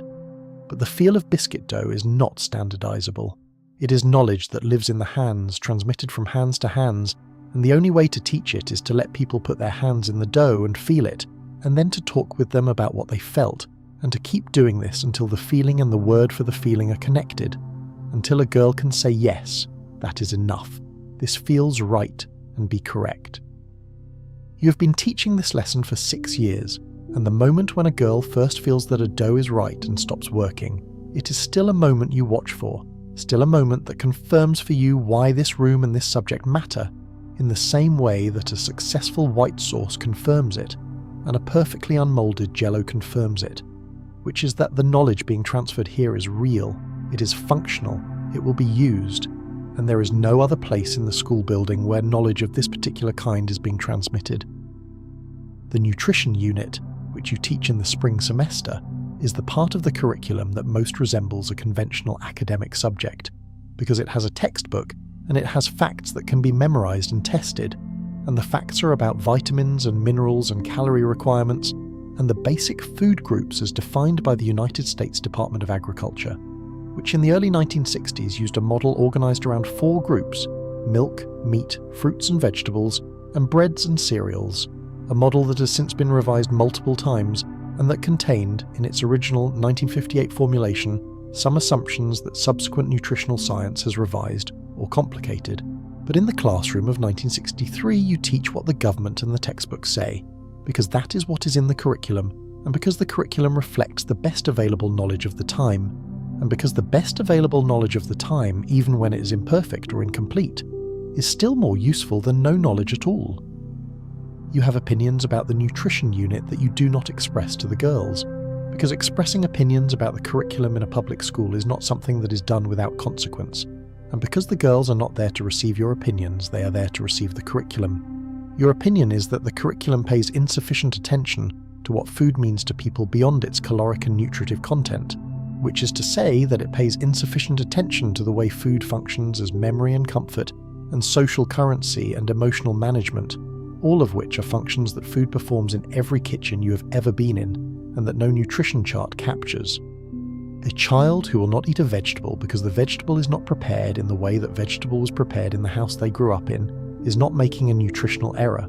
They are making a cultural and emotional statement about what food means to them, and the ability to work with that statement, to understand it and negotiate with it, rather than override it with facts about vitamins, is a skill that no textbook in your classroom teaches, and that you therefore teach informally, in the minutes before and after lessons, in the small conversations that happen between the preparation and the eating. On Fridays you hold open lab, which means that any girl who is free during 6th period may come to your room and use the equipment to practice a preparation they are struggling with, or to attempt something they want to learn outside the formal curriculum. The open lab was not part of your original job description. You established it in your 2nd year because you had girls who were not progressing in class not because they lacked ability, but because they did not have enough practice, and practice requires equipment, and the equipment is in this room, and the room is not used on Friday 6th period, so the room is available, and so the open lab began and has continued every Friday since, with a varying attendance of between 2 and 12 girls depending on the week and the season, and what is being served for lunch in the cafeteria, because open lab attendance on days when the cafeteria is serving something particularly bad is consistently higher, which is a fact about human nature that you find both amusing and correct. The girls who come to open lab on a regular basis are the girls who have caught the particular attention that cooking demands, the girls for whom the kitchen has begun to feel like a place where interesting things happen rather than a place where domestic labour is performed. You do not romanticize this. You understand that the skills you are teaching will be used by most of these girls in unpaid domestic labour for the rest of their lives, that the cooking knowledge being transmitted in this room will primarily be employed in the production of daily meals for households that will not acknowledge the knowledge behind the meals any more than they acknowledge the knowledge behind the plumbing. If you like the video so far, please leave us a like and a sub. A sub to the channel helps us make more videos for you to watch and keep the channel alive. You know this because you live it. You know what it costs to keep a kitchen running, and you know how little of that cost is accounted for in the life of the household that benefits from it. But you also know, because you have lived it, that the knowledge itself has a value that is independent of its acknowledgement, that there is a satisfaction in a well-made white sauce and a correctly unmoulded Jell-O and a pot roast that fell apart exactly right. That is available to the person who made those things, regardless of whether anyone at the table notices the degree of skill they represent. The satisfaction is in the execution. It is in the knowledge that you knew what to do and you did it correctly and the result was what you intended. And this satisfaction does not require an audience. It is between you and the thing you made. This is what you're actually teaching, even when you are officially teaching the correct ratio of fat to flour in a white sauce, or the correct temperature for proofing yeast. You're teaching that the kitchen is a place where competence is available, where the gap between knowing and not knowing has visible and immediate consequences, where doing something correctly produces something you can see and taste and give to other people. This is not a trivial thing. In a world that offers most women very few spaces where their competence is publicly demonstrated and acknowledged, the kitchen is one of the spaces where it can be, and the demonstration does not require anyone's recognition. The biscuits are tender or they are not. The white sauce is smooth or it is not. The bread has risen correctly or it has not. The kitchen tells the truth. The girls in your Friday Open Lab are the ones who have learned this, or who are in the process of learning it, and the ones who have not yet learned it are still in the process of learning that the kitchen is a place that can be trusted, a place where effort produces specific and reliable outcomes, which is not how all spaces in the world of these girls operate. You teach the white sauce again on these Fridays, or you teach the bread, or you let the girl who is struggling with the biscuits put her hands in the dough one more time and feel for the moment when it is right. And sometimes she finds it, and when she finds it, she looks up from the dough with an expression that tells you she found it, that her hands know something now that they did not know before, and this is the expression you have been waiting for since you walked through the door. And it is the expression that tells you why you come to this room before the other teachers, and why you open the windows even in October, and why you set the demonstration station and angle the mirror and write the recipe on the board in letters large enough for the girl at the back to read. The photographs in the women's magazines of the 1950s and 60s have a quality that is worth pausing over, not because they are beautiful, though some of them are, but because they are lying. They are lying in a very specific, very deliberate way, and the lie is so well constructed that it has been mistaken for decades for the truth about what daily life in the post-war American kitchen actually looked like. The kitchen in the photograph is always spotless. The woman in the photograph is always composed. Her hair is done. Her dress fits correctly. She's smiling in the direction of something outside the frame, possibly her husband, possibly her children, possibly the general excellence of her domestic situation. And in her hands she holds a casserole dish, or a roasting pan, or a plate of something arranged with the careful casualness of a professional food stylist, and the entire image radiates a very specific message. This is what the good life looks like. This is what competent domesticity produces. This is you, or you could be this if you made the right choices. The lie was not that women were incompetent or that kitchens were dirty or that the food was bad, though sometimes the food was bad, and sometimes the kitchens were hard to keep clean, and sometimes the women were exhausted in ways that the photographs could not afford to show. The lie was simpler than any of those things. The lie was that the new convenience foods that were filling the centre aisles of the supermarkets in those years were delivering liberation. The word liberation was not always used directly, but it was the organising idea behind an enormous amount of the advertising directed at American housewives in the post-war decades. The claim that the frozen dinner and the canned soup and the boxed cake mix and the instant pudding and the dehydrated potato flakes were going to give women back the time they had previously spent in the kitchen, and that this returned time was going to be used for something better, something more fulfilling, something that the photographs in the women's magazines showed adjacent to but never quite named.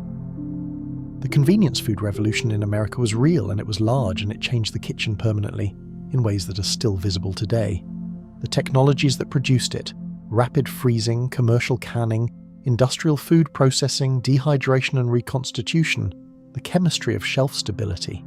These were genuine technological achievements that required years of scientific development and significant capital investment, and the cooperation of the United States government, which during World War II funded research into food preservation at a scale that civilian industry would not have undertaken alone. The K-ration and the C-ration and the various field feeding systems developed for the American military during the war were the direct ancestors of the products that arrived on supermarket shelves in the late 1940s and into the 50s, developed by the same scientists using the same techniques to solve the same fundamental problem. How do you produce food that can be stored, transported and consumed at a distance from where it was made, without spoiling, without losing its nutritive value, and with minimal preparation at the point of consumption? The answer to that problem, worked out in military laboratories and later in the research kitchens of companies like General Foods and Pillsbury and Swanson and Campbell Soup and Stouffer's and 100 smaller companies that have since been absorbed or forgotten, was the answer that filled the centre aisles of the supermarket and the freezer cases along the back wall and the canned goods section and the baking aisle. And it was an answer that arrived in American kitchens with a remarkable amount of carefully managed enthusiasm. The marketing budget behind the convenience food revolution was staggering. Television, which arrived in American living rooms at approximately the same moment that frozen foods were arriving in American freezers, turned out to be a medium perfectly suited to demonstrating the ease and speed and pleasant results of convenience food preparation, and the combination of the two technologies, the television and the frozen dinner, produced a feedback loop that accelerated both. Swanson's frozen dinner, introduced in 1953 in a compartmentalized aluminum tray that mimicked the divided plates used in airline and institutional food service, was one of the most consequential products in the history of American food, not because the food inside it was exceptional. It was not. It was turkey and dressing and sweet potatoes and peas, competently preserved and adequately heated and unmistakably institutional in flavour and texture, but because of what it represented and how it was sold. The television dinner, as it came to be called regardless of brand, was not sold primarily on the quality of the food. It was sold on the freedom from cooking it represented, and more specifically on the connection between that freedom and the new domestic technology of the television set, which was the reason the tray was designed to be eaten in front of the set rather than at the table, and the reason it was designed to be single-serving rather than family-sized, because the new domestic world that television was creating was a world in which members of a household might be watching different things in different rooms, eating alone in front of screens, a prediction of domestic life that was considered modern and liberating in 1953, and that has since become so universal that it barely reads as a choice. But the promise of liberation that the television dinner and its siblings carried into the American kitchen was a promise with considerable fine print, and the fine print was something that the women's magazines and the television commercials had no interest in discussing, because discussing it would have undermined the enterprise. The fine print was that the time the convenience food saved in the kitchen was not actually given to the women who cooked. It was given to the expectation that more would be done with less time, that the standard of cleanliness and the standard of social performance and the standard of child rearing and the standard of personal appearance would all increase in proportion to the time that no longer needed to be spent making things from scratch, and that if a woman now had an extra 2 hours in her afternoon because she was not making bread and her husband's lunch and the children's after-school snack from raw ingredients, Those 2 hours should produce something else, something visible, something that confirmed the value of the technology she was now being asked to purchase. The cake mix story is perhaps the most illustrative of the distance between the promise and the reality of convenience food liberation. When the major flour companies, including Pillsbury and General Mills, introduced boxed cake mixes in the years immediately after World War II, the mixes were complete. All you needed to add was water. The mixes failed. They sold poorly, and the companies commissioned research to find out why. And the research, conducted by the psychologist Ernest Dichter, among others, concluded that the problem was that a cake you made by adding water to a box did not feel like a cake you made. There was no achievement in it.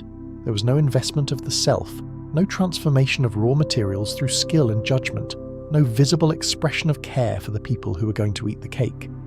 Adding water to a box and putting it in the oven was not cooking, it was logistics. The companies changed the formula. They took the powdered egg out of the mix and required the cook to add a real egg. That was the only change. Everything else remained identical, and the mixes sold.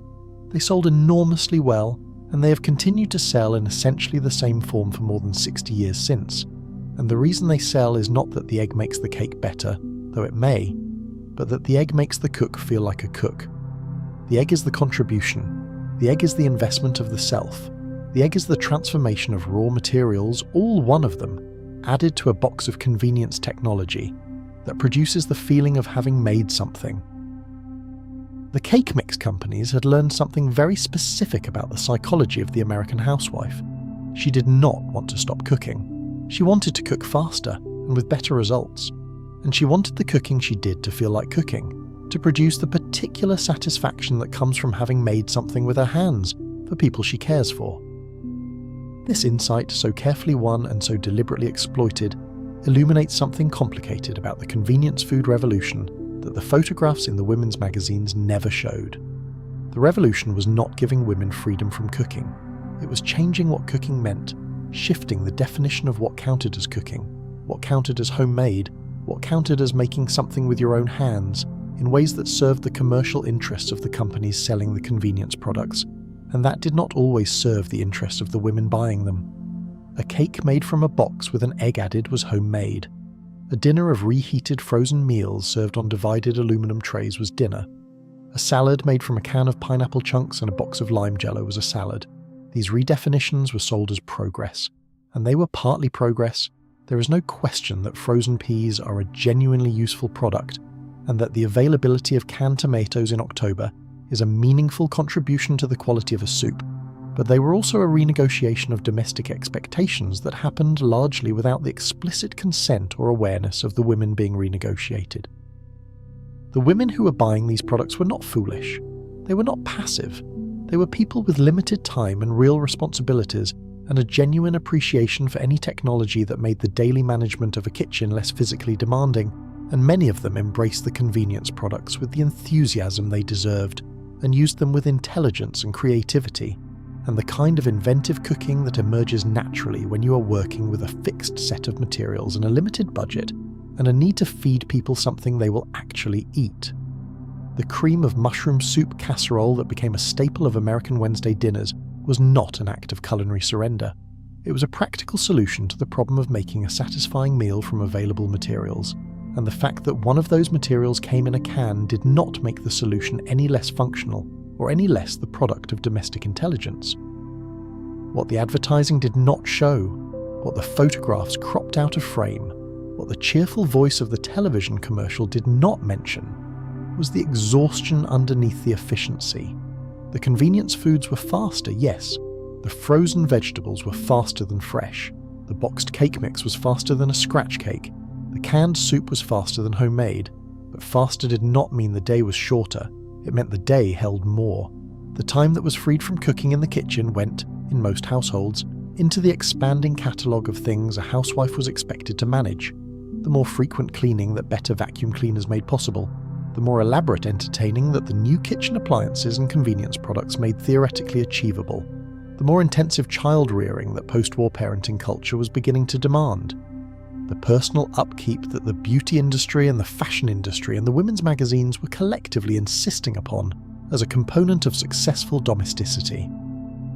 There is a calculation that almost no one was making explicitly in the 1950s and 60s, though many women were making it implicitly in the privacy of their own fatigue.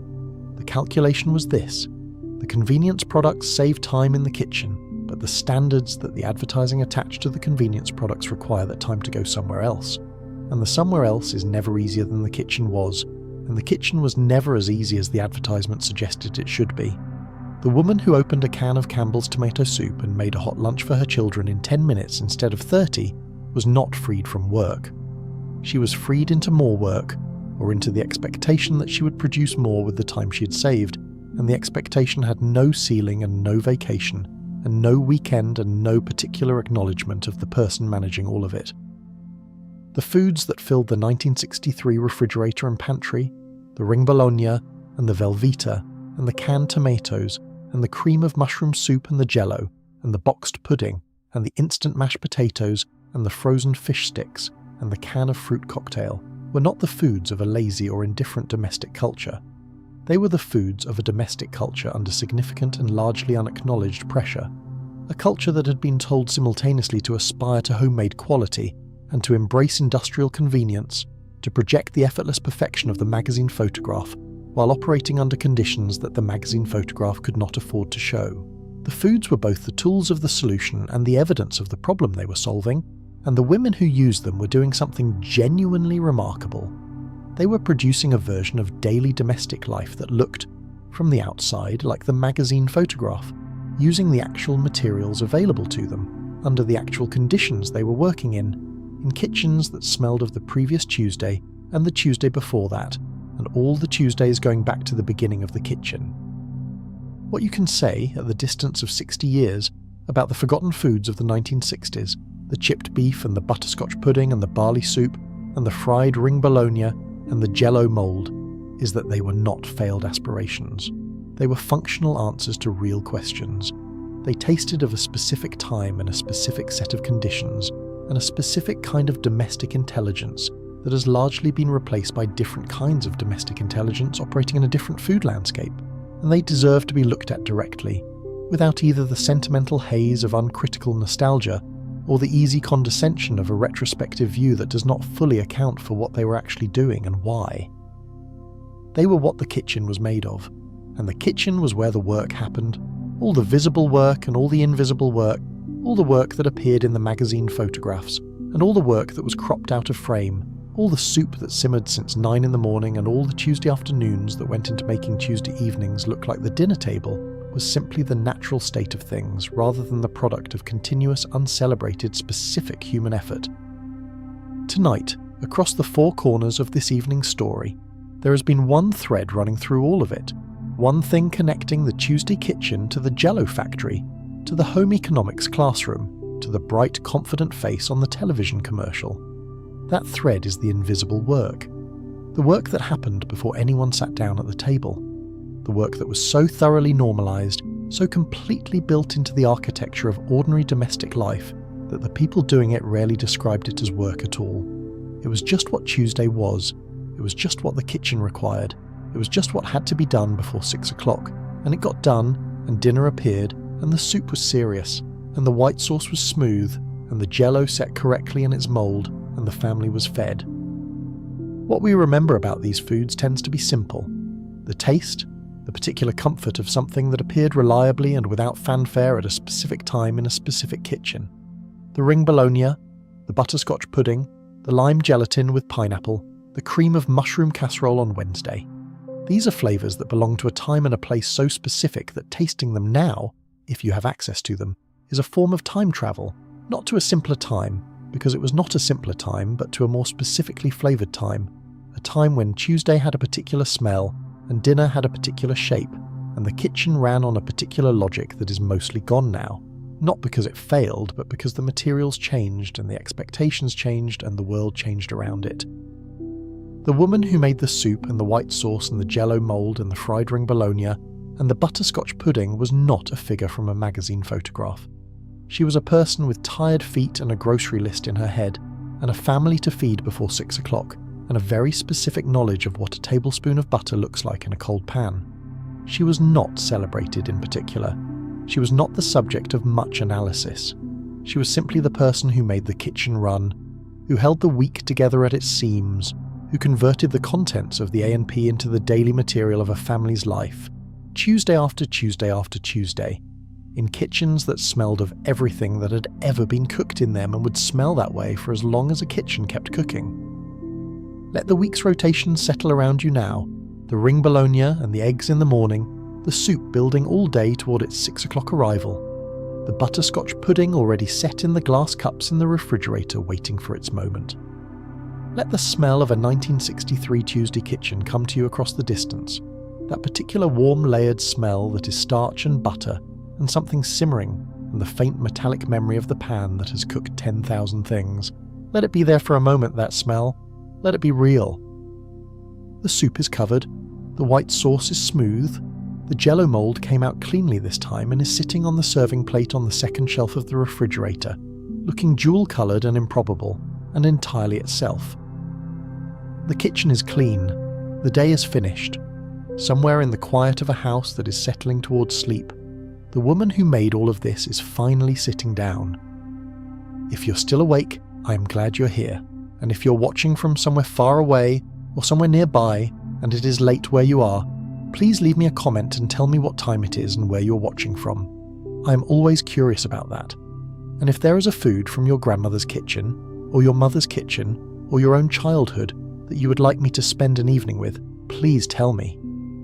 These kitchens are full of stories, and I have not yet run out of Tuesday nights to explore. The instant mashed potato is a useful case study in the distance between what convenience food promised and what it actually delivered, because the story of instant mashed potatoes is a story about a real problem, a genuine engineering challenge, and a solution that worked almost perfectly, and also missed something that could not be engineered. And the gap between the solution and the thing that was missed tells you something true about the limits of industrial food processing as a replacement for home cooking rather than a supplement to it. The problem was simple. Mashed potatoes are one of the most satisfying foods in the American domestic repertoire. They are filling and mild and soft, and they take the flavour of butter and cream with a generosity that few other foods match. And making them from scratch requires approximately 30 minutes of active work.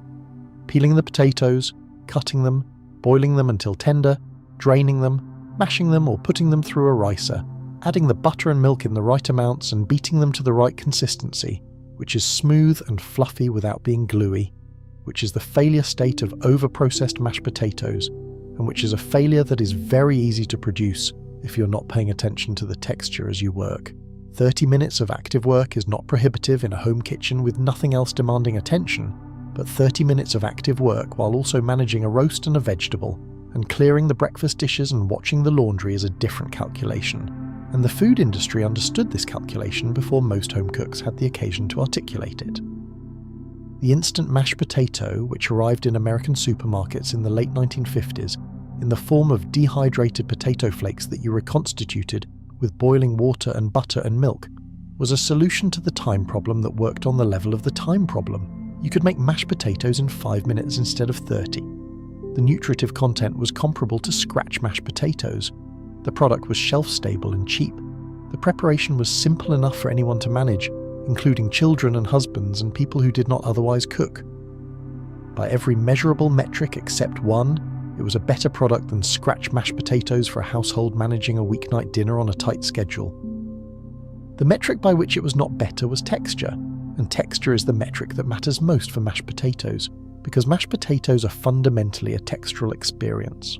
The particular way that a well-made mashed potato feels in the mouth, the combination of light creaminess and the faint granularity that comes from potato cells that have been broken down but not liquefied, the way the butter and milk are absorbed into the potato rather than sitting on top of it, the way the temperature remains uniform because the potato has the density to hold heat evenly.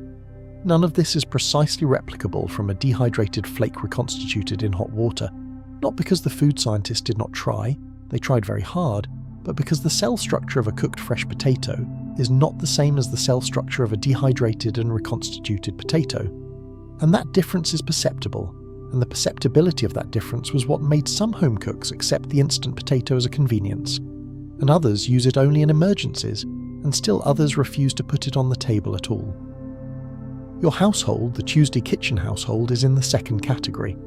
The instant potato is for emergencies, for the nights when the fresh potatoes were forgotten on the grocery list, or when something in the dinner plan went wrong and a starch was needed quickly and without further thought. On ordinary nights, the potatoes are real potatoes, peeled and cut and boiled in salted water and mashed with the hand masher in the large bowl with the butter put in first so it melts against the hot potato before the milk is added, and then beaten with the wooden spoon until the consistency is right, which is a consistency you know by feel and sight, rather than by any rule that can be written down. The story of the instant potato also illuminates something about the relationship between the convenience food industry and the question of which domestic labours were considered worth replacing and which were not, because the distribution of convenience foods was not random or value neutral. The foods most aggressively targeted for replacement were the foods that had been most central to the daily domestic labour of American housewives. The time-consuming preparations that anchored the daily meals, the things that had to be done every day whether there was time or not. Bread, potatoes, cake, soup. These were not peripheral items in the domestic repertoire. They were the core of it, the preparations around which the kitchen day was organised, and replacing them with products that could be prepared in minutes rather than hours was explicitly framed as freeing the housewife from the drudgery of daily food production, which is a framing that requires the labour to be understood as drudgery rather than as skilled work in order to succeed. If you like the video so far, please leave us a like and a sub. A sub to the channel helps us make more videos for you to watch and keep the channel alive. This reframing was one of the most consequential and least remarked aspects of the convenience food revolution. The systematic reclassification of domestic food production from skilled work into drudgery. Bread that a woman baked herself had been, for most of American domestic history, an expression of her skill, a product of her knowledge of yeast and flour and oven temperature, and the feel of a correctly developed dough. Bread that came from a bag at the supermarket was bread. The skill was still there in the woman who could bake the bread, but the commercial alternative made that skill optional, and when a skill becomes optional, it becomes visible in a different way. It is no longer the baseline of competence but a choice, something you do when you have the time and the interest, something that becomes a hobby rather than a practice. This is the same reframing that happened to knitting and canning and sewing and all the other domestic crafts that were industrialized in the middle of the 20th century, and it had the same consequence for each of them. The widespread practice that was considered ordinary became the specialized practice that is considered distinctive, and the knowledge base that had been maintained by daily necessity became the knowledge base maintained by conscious effort. The women who continued to bake their own bread in the years when commercial bread was widely available, who continued to make their own pickles and preserves when commercial versions were on the grocery shelf, who continued to sew their children's clothes when ready-made clothing was affordable. These women were not doing something that had become unnecessary. They were maintaining a connection to a practice that the industrial food system had classified as obsolete, and the fact that they continued to practice it in the face of that classification was a form of cultural resistance that was not identified as such at the time, partly because resistance was not the framework available for understanding domestic choices in the 1960s, and partly because the women doing it did not think of themselves as resisting anything. They were simply doing what they knew how to do, in kitchens that smelled of what they knew how to make. The institutional kitchen also played a role in the convenience food story that the domestic story tends to overshadow, because the convenience food revolution was not only a revolution in home kitchens, it was a revolution in every kitchen that cooked for large numbers of people: school cafeterias, hospital kitchens, workplace lunchrooms, church halls, the institutional kitchens that fed America in bulk and that were, by the 1960s, almost entirely reliant on processed and convenience foods, because the alternative, cooking from scratch for 500 children, or 200 hospital patients, or 1,000 factory workers, was not logistically or economically viable at the scale and cost that institutions were operating under.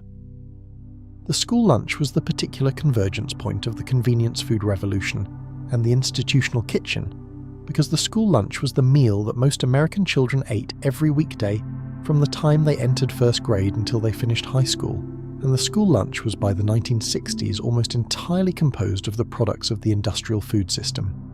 The USDA Commodity Foods Program, which had been created during the New Deal to support American farmers by purchasing surplus agricultural products and distributing them to institutions, provided the raw material for school lunches across the country, and the products in the commodity program were not fresh vegetables and artisan bread.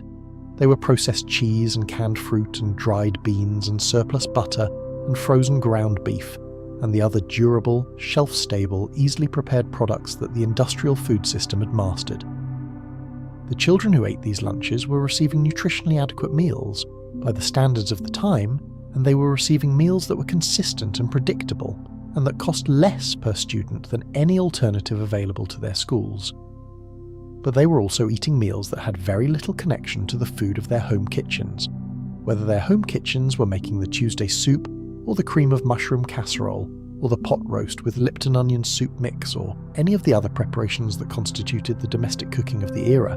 The school lunch was institutional food, which is food designed for efficiency and cost management and nutritive adequacy, and not for the particular satisfactions that domestic food provides. And the children who ate it every day for 12 years were being educated, implicitly, and without anyone intending to educate them, in the separation between food as fuel and food as pleasure, food as institutional provision and food as domestic care. The television commercial for the convenience food was its own particular kind of institutional communication, a form of education in what cooking was supposed to look like and how long it was supposed to take. The commercials of the 1950s and 60s showed women in clean kitchens, dressed correctly, smiling, producing meals in minutes.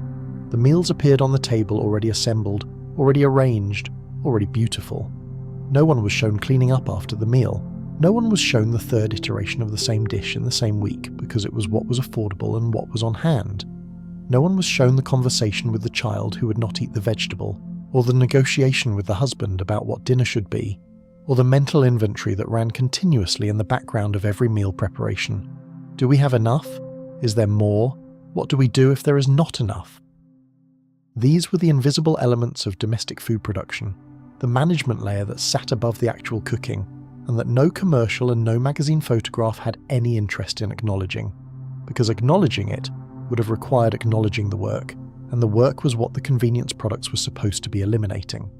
To show the work was to undermine the promise of the product, and so the work was not shown, and the gap between the television kitchen and the actual kitchen widened, and the women who lived in the actual kitchen looked at the television kitchen the way you look at something that is recognizably related to your own life, but is not your life, close enough to produce recognition, and far enough away to produce something that is adjacent to longing and adjacent to irritation, and is perhaps most honestly described as the awareness that what you are seeing is not true, and the simultaneous desire that it were.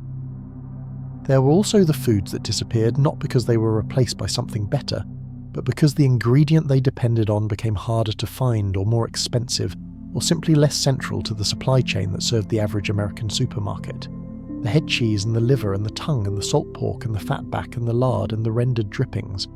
These were the foods and fats that connected the mid-century American kitchen to a much older tradition of making full use of every part of an animal, a tradition that had been necessary in the eras when food security was less assured and that was maintained by inertia and by the knowledge of how to use these things, which lived in the hands and memories of women who had learned it from their mothers and their grandmothers. These foods and fats did not disappear because someone decided they were bad or unnecessary, at least not initially. They disappeared because the supply chain that had made them available, the local butcher who kept everything and used everything, and passed the secondary cuts across the counter to customers who knew what to do with them, was replaced by the supermarket meat counter that offered a more limited selection of the cuts most likely to sell. And the cuts most likely to sell were the roasts and the chops and the ground beef and the poultry. And the secondary cuts became progressively harder to find, and therefore progressively less common in the kitchens that had historically used them, and the knowledge of how to use them, which had been maintained by availability and practice, began to thin. The women who still made the pot of beans with the ham hock or the soup with the chicken feet, or the rendered lard from the pork fatback were maintaining a connection to a practice that was already becoming invisible by the late 1960s, already sliding from the ordinary into the distinctive, already being reclassified from competence into eccentricity by a food culture that was moving away from it, towards something cleaner, lighter, more aligned with the image of mid-century prosperity that the advertising industry and the magazine industry and the cooking show industry were collectively constructing. These women were not wrong to keep doing what they were doing. The bean soup with the ham hock tasted better than the bean soup without it, for exactly the reasons that bone and fat and collagen make any liquid preparation better. But the argument for better was increasingly difficult to make in a food culture that was valuing speed and convenience, and the appearance of effortlessness over depth of flavour and the slow investment of time. The afterlife of the forgotten foods, the moment when they began to be rediscovered by people who had not grown up with them and who therefore experienced them without the specific gravity of memory, came gradually through the late 1980s and into the 90s and accelerating after that, as the food culture went through one of its periodic reversals, and the very things that had been classified as ordinary and replaceable became newly interesting because they were rare. The head cheese and the lard and the rendered drippings came back through the artisan butcher movement and the farm-to-table restaurant. The cream of mushroom soup casserole came back through the food nostalgia industry that had begun to recognise how much cultural information was stored in the specific foods of specific decades. The Jell-O mould came back in a smaller and more selective way, through the ironic adoption that precedes genuine appreciation, through the food blog and the recipe archive, and the person who made their grandmother's tomato aspic for a dinner party in 2007 and discovered that it actually tasted good, that the flavour was specific and real, and that it told a story about the kitchen it came from in ways that a salad of dressed arugula did not. What was being rediscovered was not merely a flavour, it was the particular intelligence of a domestic practice that had organised itself around a specific set of materials and constraints, and had produced, from those materials and constraints, something genuine, a way of feeding people that was adapted to what was available and what was affordable, and what the people eating it had come to understand as home. The ring bologna, and the Velveeta, and the barley soup, and the chipped beef on toast and the Jell-O mould were not aspirational foods. They were not foods that were trying to be something they were not. They were exactly what they were, and what they were was what a Tuesday kitchen in 1963 looked like when it was doing its job, which is a thing worth knowing, which is a thing worth spending an evening with, which is what we have been doing together tonight. Where in the world are you watching from? Let me know in the comments, and don't forget to subscribe if you want to see more videos like this. See you on the next one.